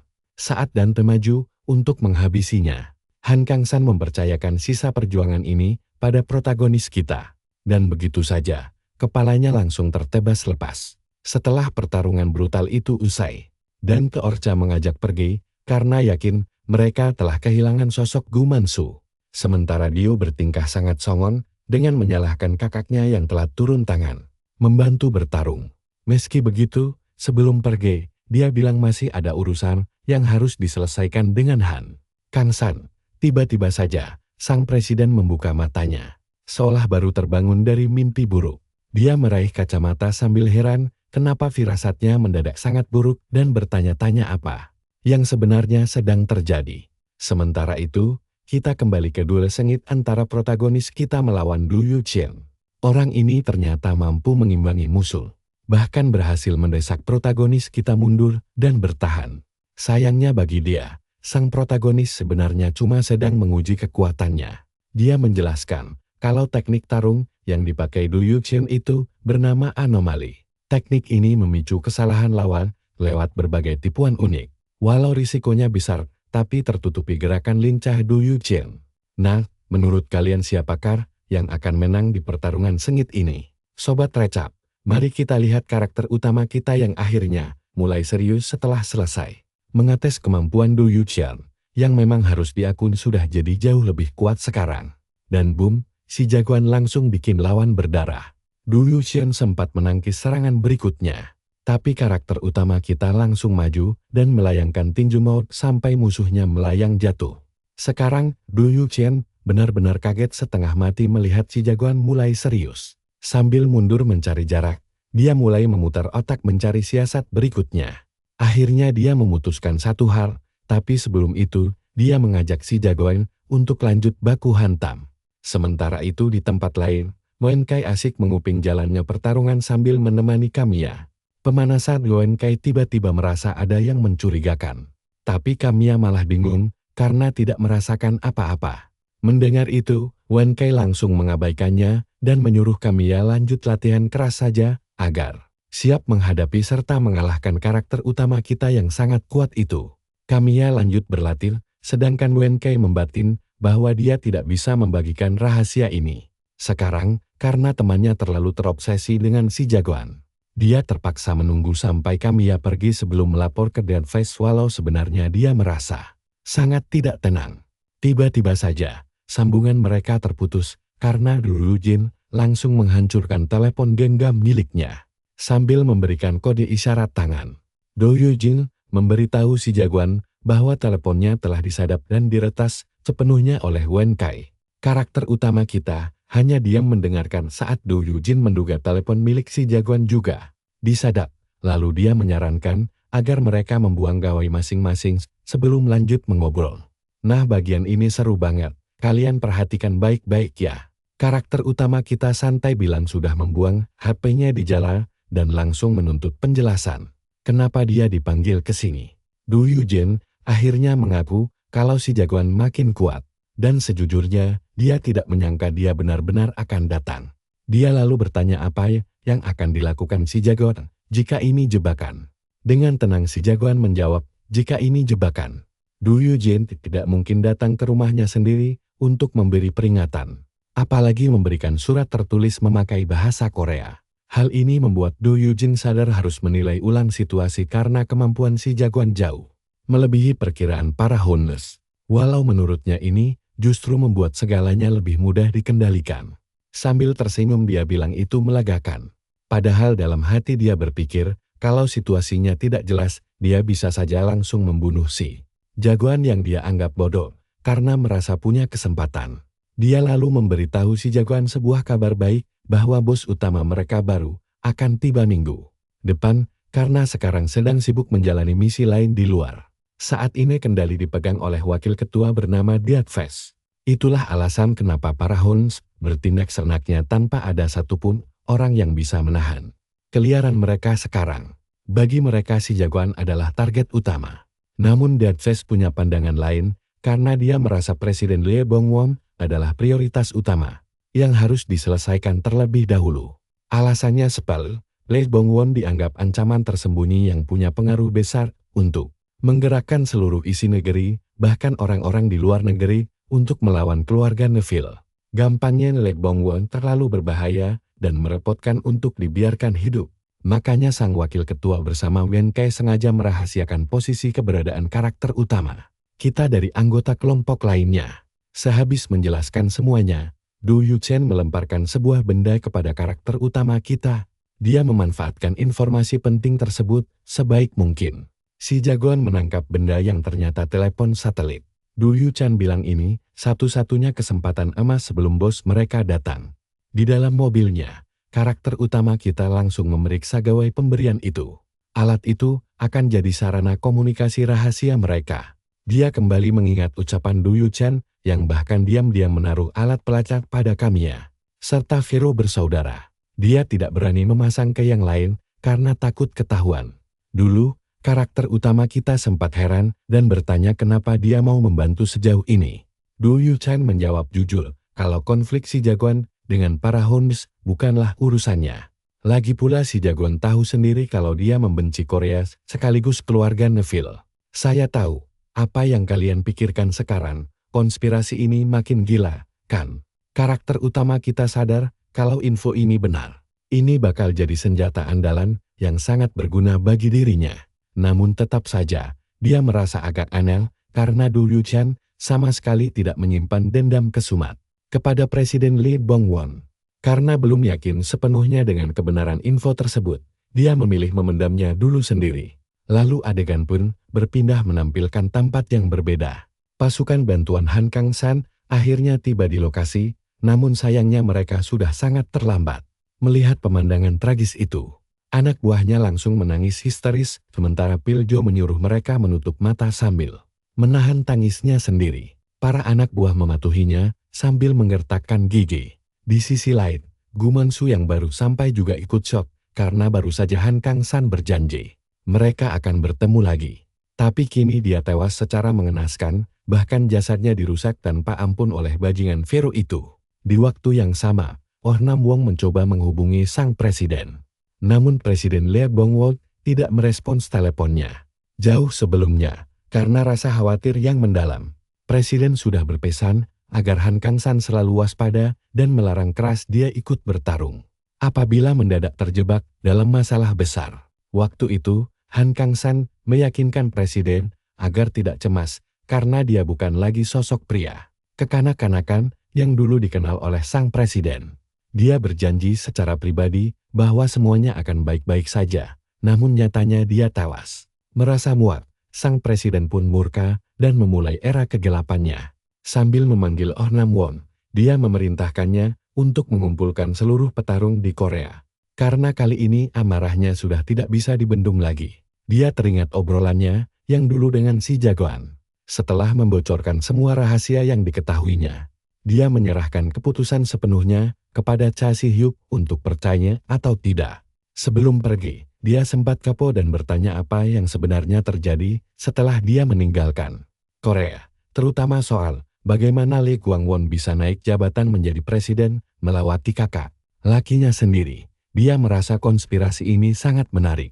Di tempat lain, Dan Face meminta laporan dari Wen Kai yang kemudian mengabarkan tentang terputusnya sinyal telepon genggam milik Do Hyuk Chun secara tiba-tiba. Dia curiga kenapa telepon itu mati tepat saat duel sengit melawan karakter utama kita terjadi. Apalagi pertarungan mereka sejak awal memang terasa tidak wajar. Saat ditanya soal kondisi Kamiya, Wen Kai menjamin bahwa rekannya itu baik-baik saja dan sedang memantau dari kejauhan. Dia lalu bertanya balik mengenai situasi di pihak Dead Face, yang langsung dijawab bahwa segala persiapan mereka sudah hampir rampung. Sebelum menutup telepon, Wen Kai menambahkan, bukan cuma Kamiya saja yang tidak bisa diam, tapi Vero bersaudara dan Du Yu-shun juga mulai membangkang sehingga sulit dilarang untuk berbuat nekat. Mendengar keluhan itu, Dan Face membalas akan menghubunginya nanti. Wen Kai sempat mendesak apa yang harus dilakukan pada Do Hyuk Chun, tapi sang wakil ketua belum menjawab karena sedang sibuk. Usai membayar lunas orang-orang yang mengatur pertemuan tersebut, barulah dia membalas pertanyaannya.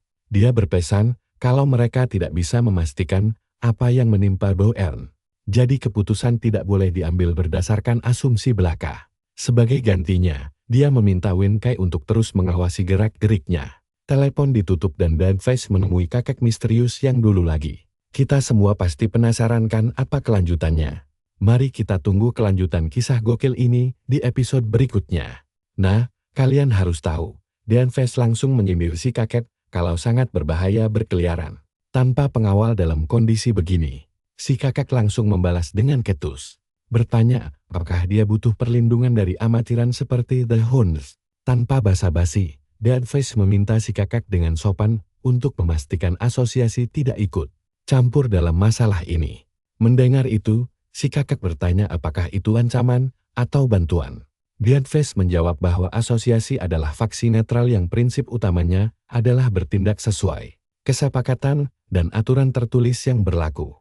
Dengan kata lain, mereka akan bergerak jika keluarga Neville mengancam perdamaian. Tapi, dia mempertanyakan apakah perdamaian yang sama juga dijaga di Korea. Maksudnya adalah asosiasi seharusnya langsung bertindak saat karakter utama kita bergerak membunuh Lee Kwang-won demi menjaga keseimbangan kekuatan yang ada.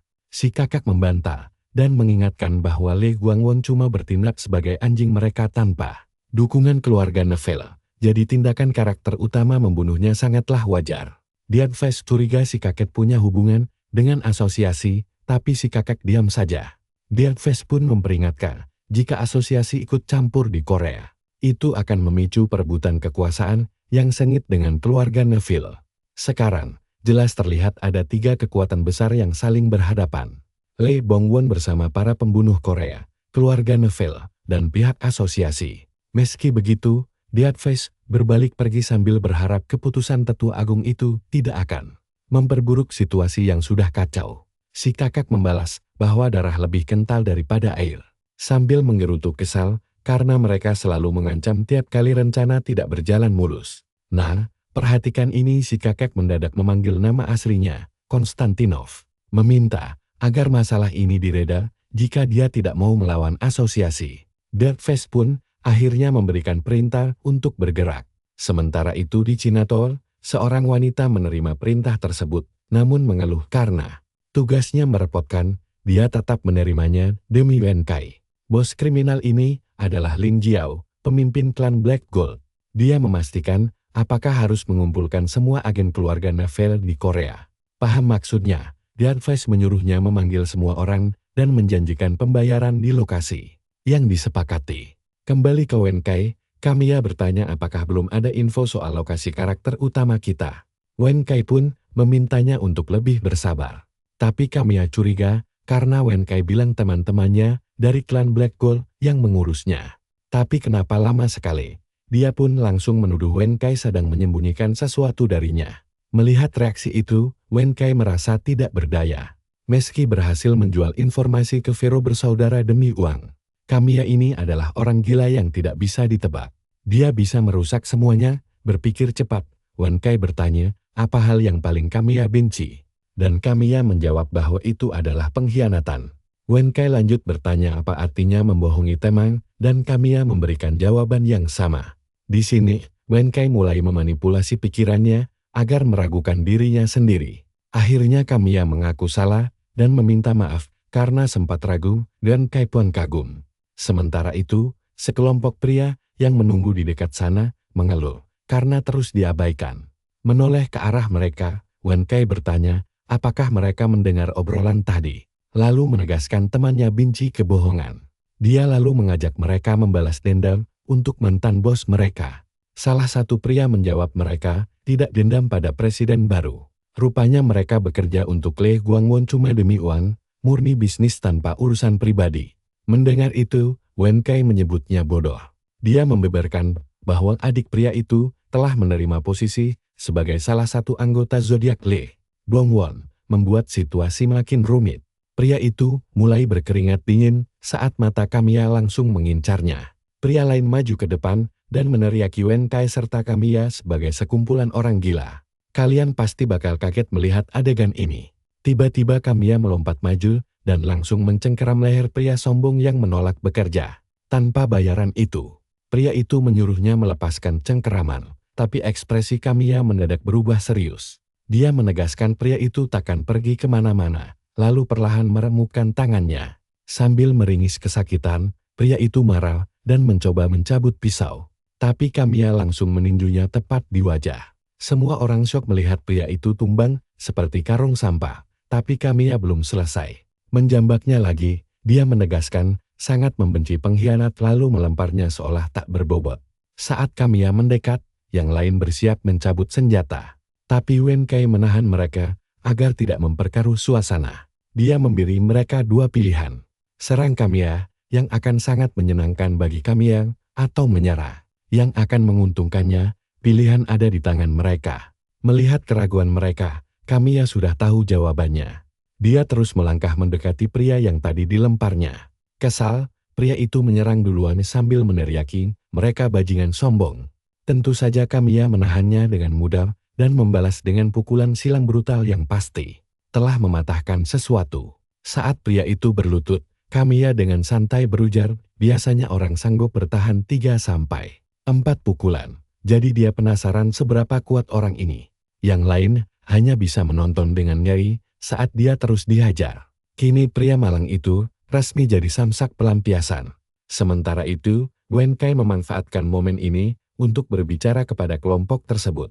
Dia mengakui mereka kekurangan orang, tapi juga tahu bahwa pria-pria ini adalah petarung terkuat di Korea. Keinginannya sangat sederhana, yaitu meminta mereka untuk meminjamkan kekuatannya. Tak lama kemudian, Wen Kai menerima telepon dari Lin Xiao. Saat diangkat, dia bertanya ada apa. Lin Xiao balik bertanya apa yang sudah dilakukannya. Mengabarkan bahwa Lee Bangwon sudah mulai bergerak. Bingung, Wen Kai menanyakan maksudnya. Lin Xiao menjelaskan bahwa Han Kang San sudah tewas. Dan ulah teman jeleknya yang mengotak-atik mayat itu yang memicu kekacauan ini. Masih mencerna info itu, Wen Kai memastikan apakah yang dimaksud pria berambut cepon. Lin Shao membenarkannya, menambahkan bahwa dia adalah zodiak ular dosan yang menyatukan pasukan. Lei Bangwon.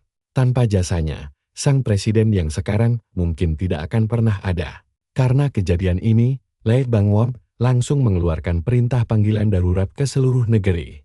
Siapapun yang mengenal Han Kang San pasti akan berkumpul di bawah perintahnya. Kini, Wen Kai mulai menyadari betapa gawatnya situasi ini dan berjanji akan menelponnya kembali nanti. Dia tidak menyangka Han Kang San adalah sosok sepenting itu. Hingga kematiannya memicu bencana besar. Sekarang dia hanya bisa memaki Diu si bodoh yang bikin kekacauan setelah berulang kali. Diperingatkan agar tidak ceroboh.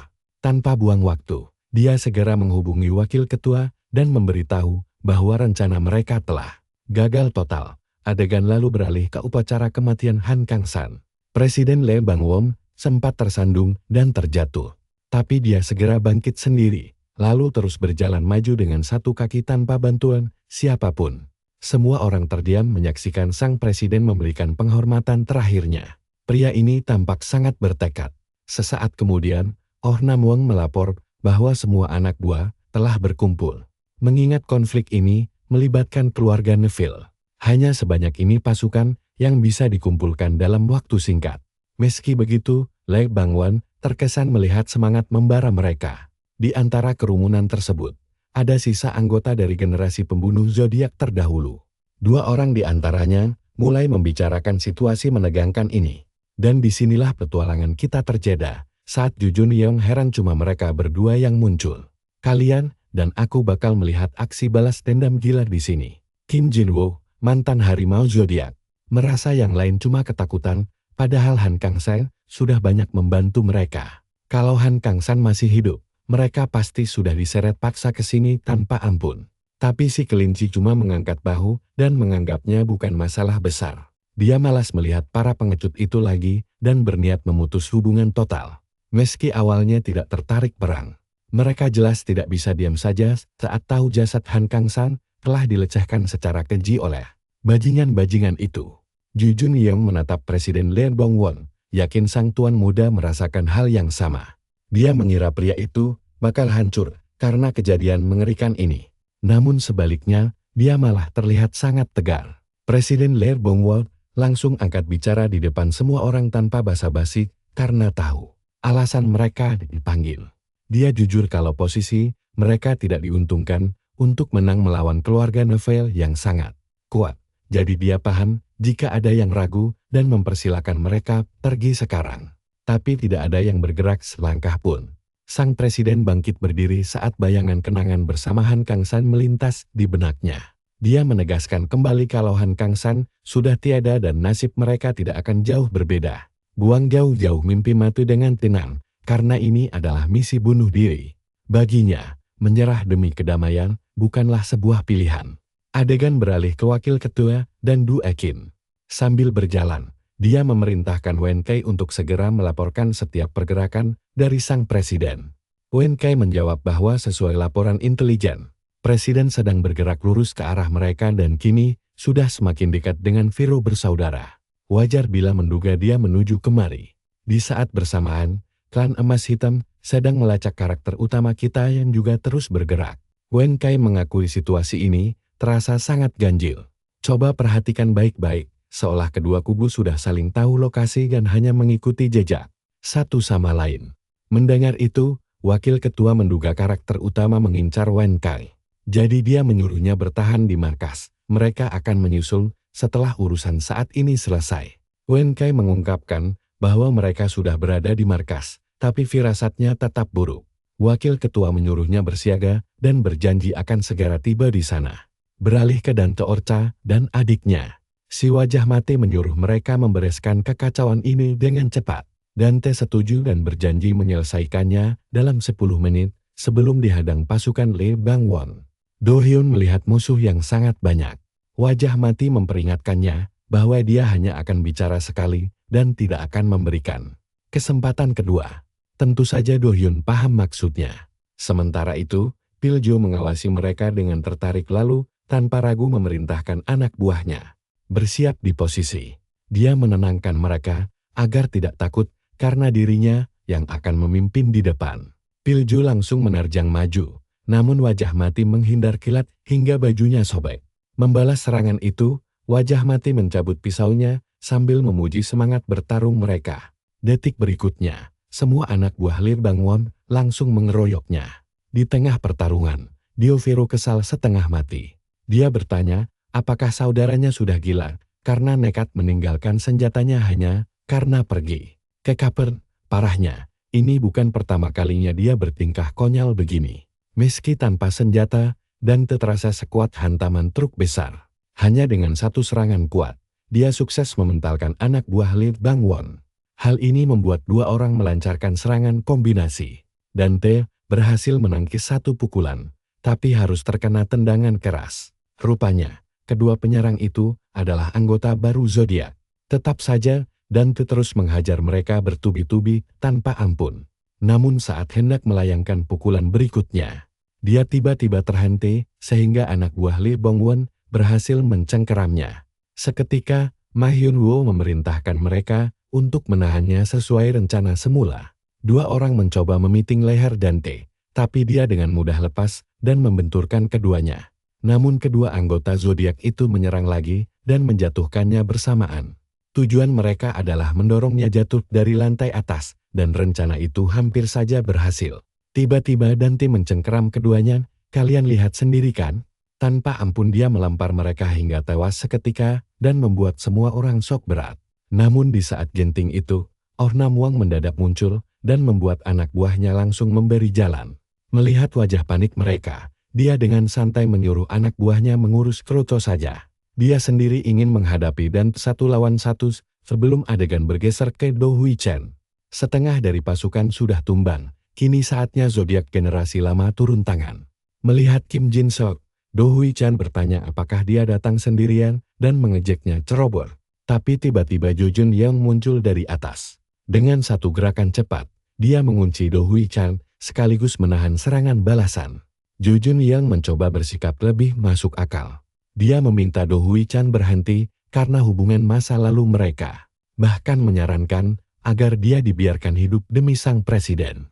Tapi tiba-tiba Do Hui Chen membalas dengan cerdik hingga kepala Jo Jun Yang langsung tertebas. Kim Jin Seok histeris ketakutan. Dia merangsak maju dan melayangkan pukulan keras, tapi gerakan Do Hui Chen jauh lebih cepat. Dia menghindar mulus, memutar ke belakang, memelintir tangannya, lalu menyapu kakinya hingga jatuh. Tanpa ragu, dia bersiap menancapkan pisau ke kepala Kim Jin Seok.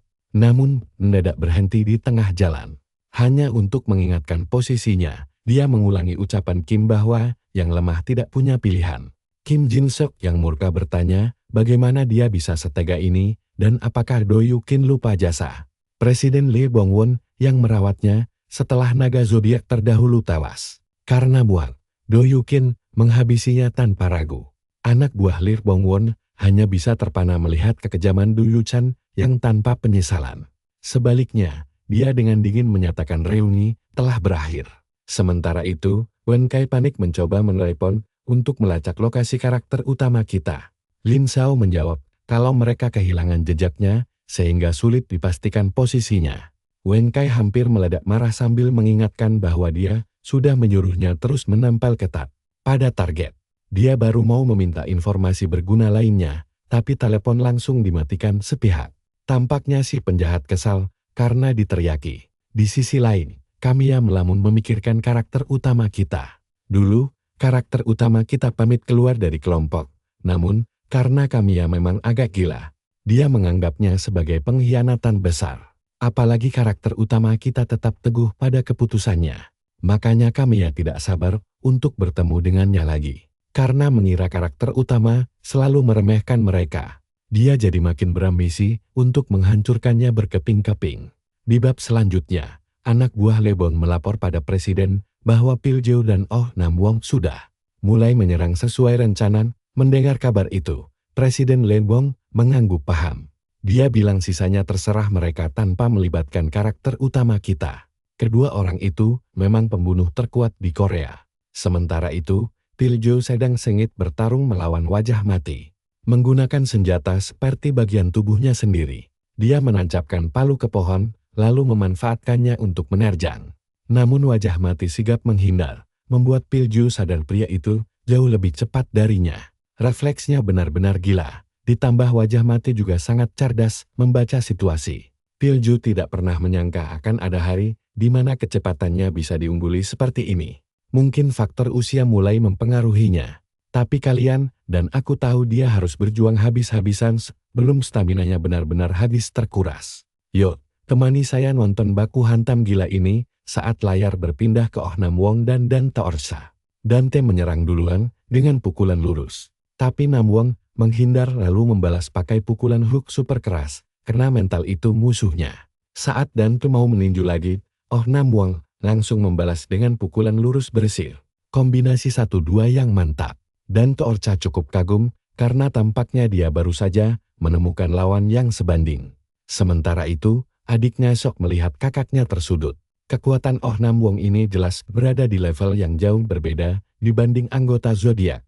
Ya, ini semua terjadi karena mereka lengah dan tidak membawa senjata. Tapi, dia sangat berharap kakaknya tidak kalah dari Oh Nam Wong, karena jika sampai kalah, dia bersumpah tidak akan memaafkannya. Tepat saat Oh Nam Wong bersiap menyerang balik, Dante menahan hantaman itu demi mencengkeram jasnya. Oh Nam Wong membalas dengan sikutan tajam. Tapi Dante tetap bertahan dan akhirnya berhasil memeganginya dengan kedua tangan.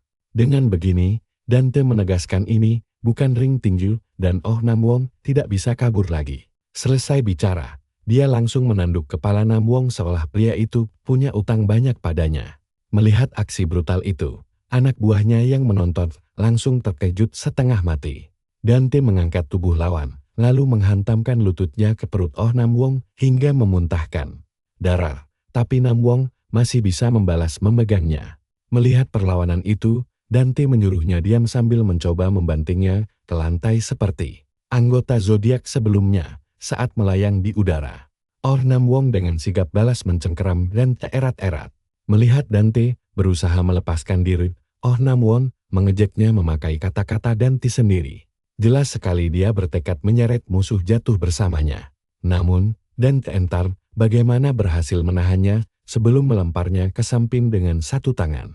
Saja Oh Nam Wong terpental jatuh seperti boneka rusak. Sementara Dante mendekatinya sambil menggerutu kesal. Dia heran kenapa orang-orang ini nebet sekali ingin mati bersama sebelum pertarungan berlanjut. Kini layar kembali menyorot pertarungan antara Pilju dan Deadface. Nah, perhatikan bagian ini, karena semuanya bakal jadi gila saat kacamata Deadface jatuh. Pilju yang babak belur melihat matanya, menyadari garis keturunan lawannya, dan merasa sangat terhormat bisa bertarung dengannya. Mendengar itu, Deadface memuji kehebatan Pilju sebagai lawan yang tangguh. Terlebih lagi, dia tidak menyangka petarung sehebat ini masih ada di Korea. Dan menyadari gaya bertarungnya mirip dengan Do Huikan.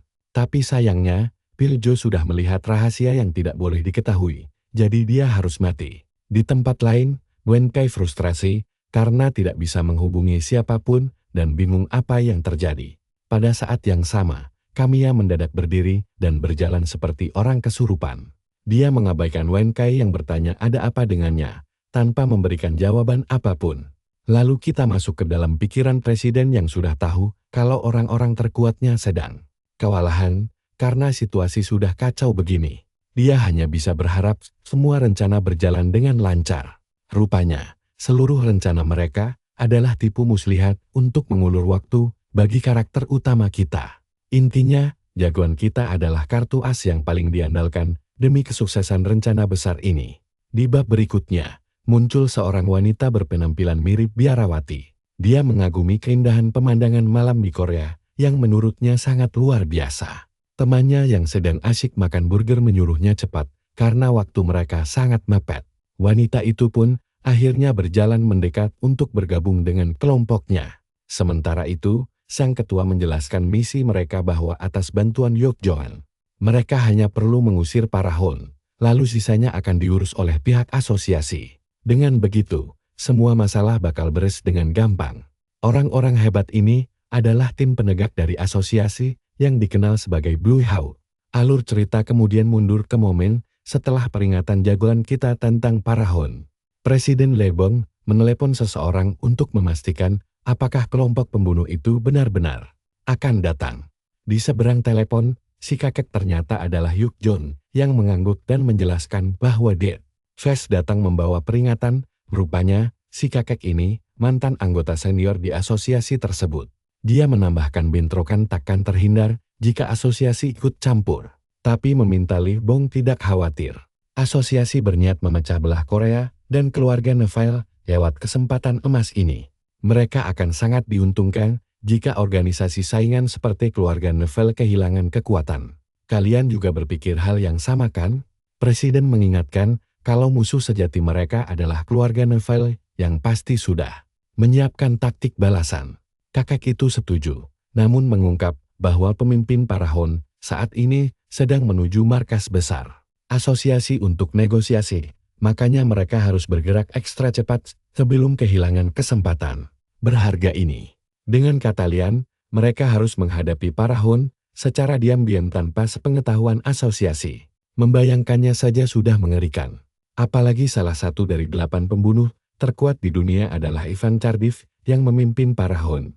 Omong-omong soal Hound, tiap anggotanya punya kekuatan setara 8 pembunuh top dunia, yang otomatis menjadikan mereka kelompok pembunuh paling mematikan saat ini. Kembali ke telepon, Presiden memberitahu Hyuk Jun bahwa mereka akan mengambil langkah sendiri jika situasi memburuk. Tidak diragukan lagi kalau Parahon adalah pembunuh yang mengerikan. Namun, dia mengingatkan Hyuk Jun bahwa mereka masih memiliki karakter utama kita. Sementara itu, adegan beralih ke jagoan kita yang siap menghadapi Kamiya dan Wen Kai. Wen Kai mulai menyadari sesuatu, bahwa sang protagonis sengaja menjebak mereka di lokasi yang sangat tepat. Melihat rekan lainnya diserang bersamaan, dia yakin kecurigaannya benar kalau teman mereka Du Yujin telah berkhianat. Di tengah lamunan itu, Kamiya mendadak memanggil Wen Kai dan membuyarkan pikirannya. Dia menyarankan agar Wen Kai mundur saja karena tidak bisa bertarung dan hanya berguna untuk pengintaian. Pria itu setuju dan minta dibalas jasanya nanti dan Kamiya siap melakukannya. Sementara itu, jagoan kita menatap Kamiya. Teringat sudah 9 tahun berlalu sejak mereka tumbuh bersama dan langsung mengenalinya dalam sekali tatap. Dia mengakui kalau mantan temannya itu sudah tumbuh jauh lebih kuat. Tapi lamunan itu buyar saat Kamiya langsung menyapanya keras-keras. Dia mengajak mengobrol santai sambil bertarung untuk menebus waktu yang hilang. Tapi jagoan kita malah mengejeknya dan bilang dia sedang sibuk. Dari pinggir, Wen Kai menilai si jagoan sangat berani karena bertarung di pegunungan sunyi tanpa batasan senjata seperti ini. Ditambah lagi, ada kemungkinan wakil kapten mereka akan segera tiba menyusul. Meski situasinya berbahaya, karakter utama kita tetap tenang dan percaya diri. Pertarungan pun dimulai dengan tembakan beruntun dari jagoan kita sementara Kamiya melompat, mencari perlindungan. Melihat itu, Wen Kai mencoba menembak untuk menahan pergerakan. Tapi jagoan kita malah berlari mendekat, melompat ke udara, lalu melepaskan 2 tembakan jitu yang langsung melubangi bahu Wen Kai. Si bodoh itu tumbang sambil menahan sakit yang luar biasa. Tanpa perlindungan plot armor, dia sadar cuma jadi umpan pengalih perhatian. Sementara karakter utama kita memanfaatkan momen ini untuk mengisi ulang pelurunya. Kamiya memperhatikan bidikan jitu lawannya yang masih setajam dulu. Karena tahu tidak punya peluang dalam duel jarak jauh, dia menyadari satu-satunya cara adalah dengan segera memangkas jarak pertarungan. Dia langsung mengangkat sebuah kursi dengan kedua tangannya lalu melemparkannya ke arah jagoan kita untuk dijadikan sebagai tameng pelindung sementara. Jagoan kita tahu rencana itu, tapi merasa pelindungnya terlalu tipis. Tak disangka, Kamiya cuma memakai kursi itu sebagai kecohan. Namun sang protagonis masih sempat menghindar dari berondongan peluru tajamnya. Kamiya mendarat dan berhasil mendekat demi duel jarak dekat. Lalu memukul jatuh pistol karakter utama kita, dan begitulah kita akhiri aksi seru kali ini. Coba perhatikan baik-baik, jagoan kita langsung merunduk lincah menghindari peluru. Lalu membalas dengan tebasan pisau cepat yang sayangnya masih sempat dihindari Kamiya. Tanpa basa-basi, duel jarak dekat super sengit pun pecah. Tapi jagoan kita langsung mendominasi permainan dan sukses menancapkan pisaunya tepat ke pergelangan tangan musuh. Kamiya yang panik refleks menembak. Namun jagoan kita langsung menepis moncong senjatanya ke bawah. membuat Kamiya terpaksa mendorong tubuh lawan demi menjaga jarak aman. Tapi tahu tidak apa yang lucu. Senjatanya macet total saat bidikannya sudah pas sekali.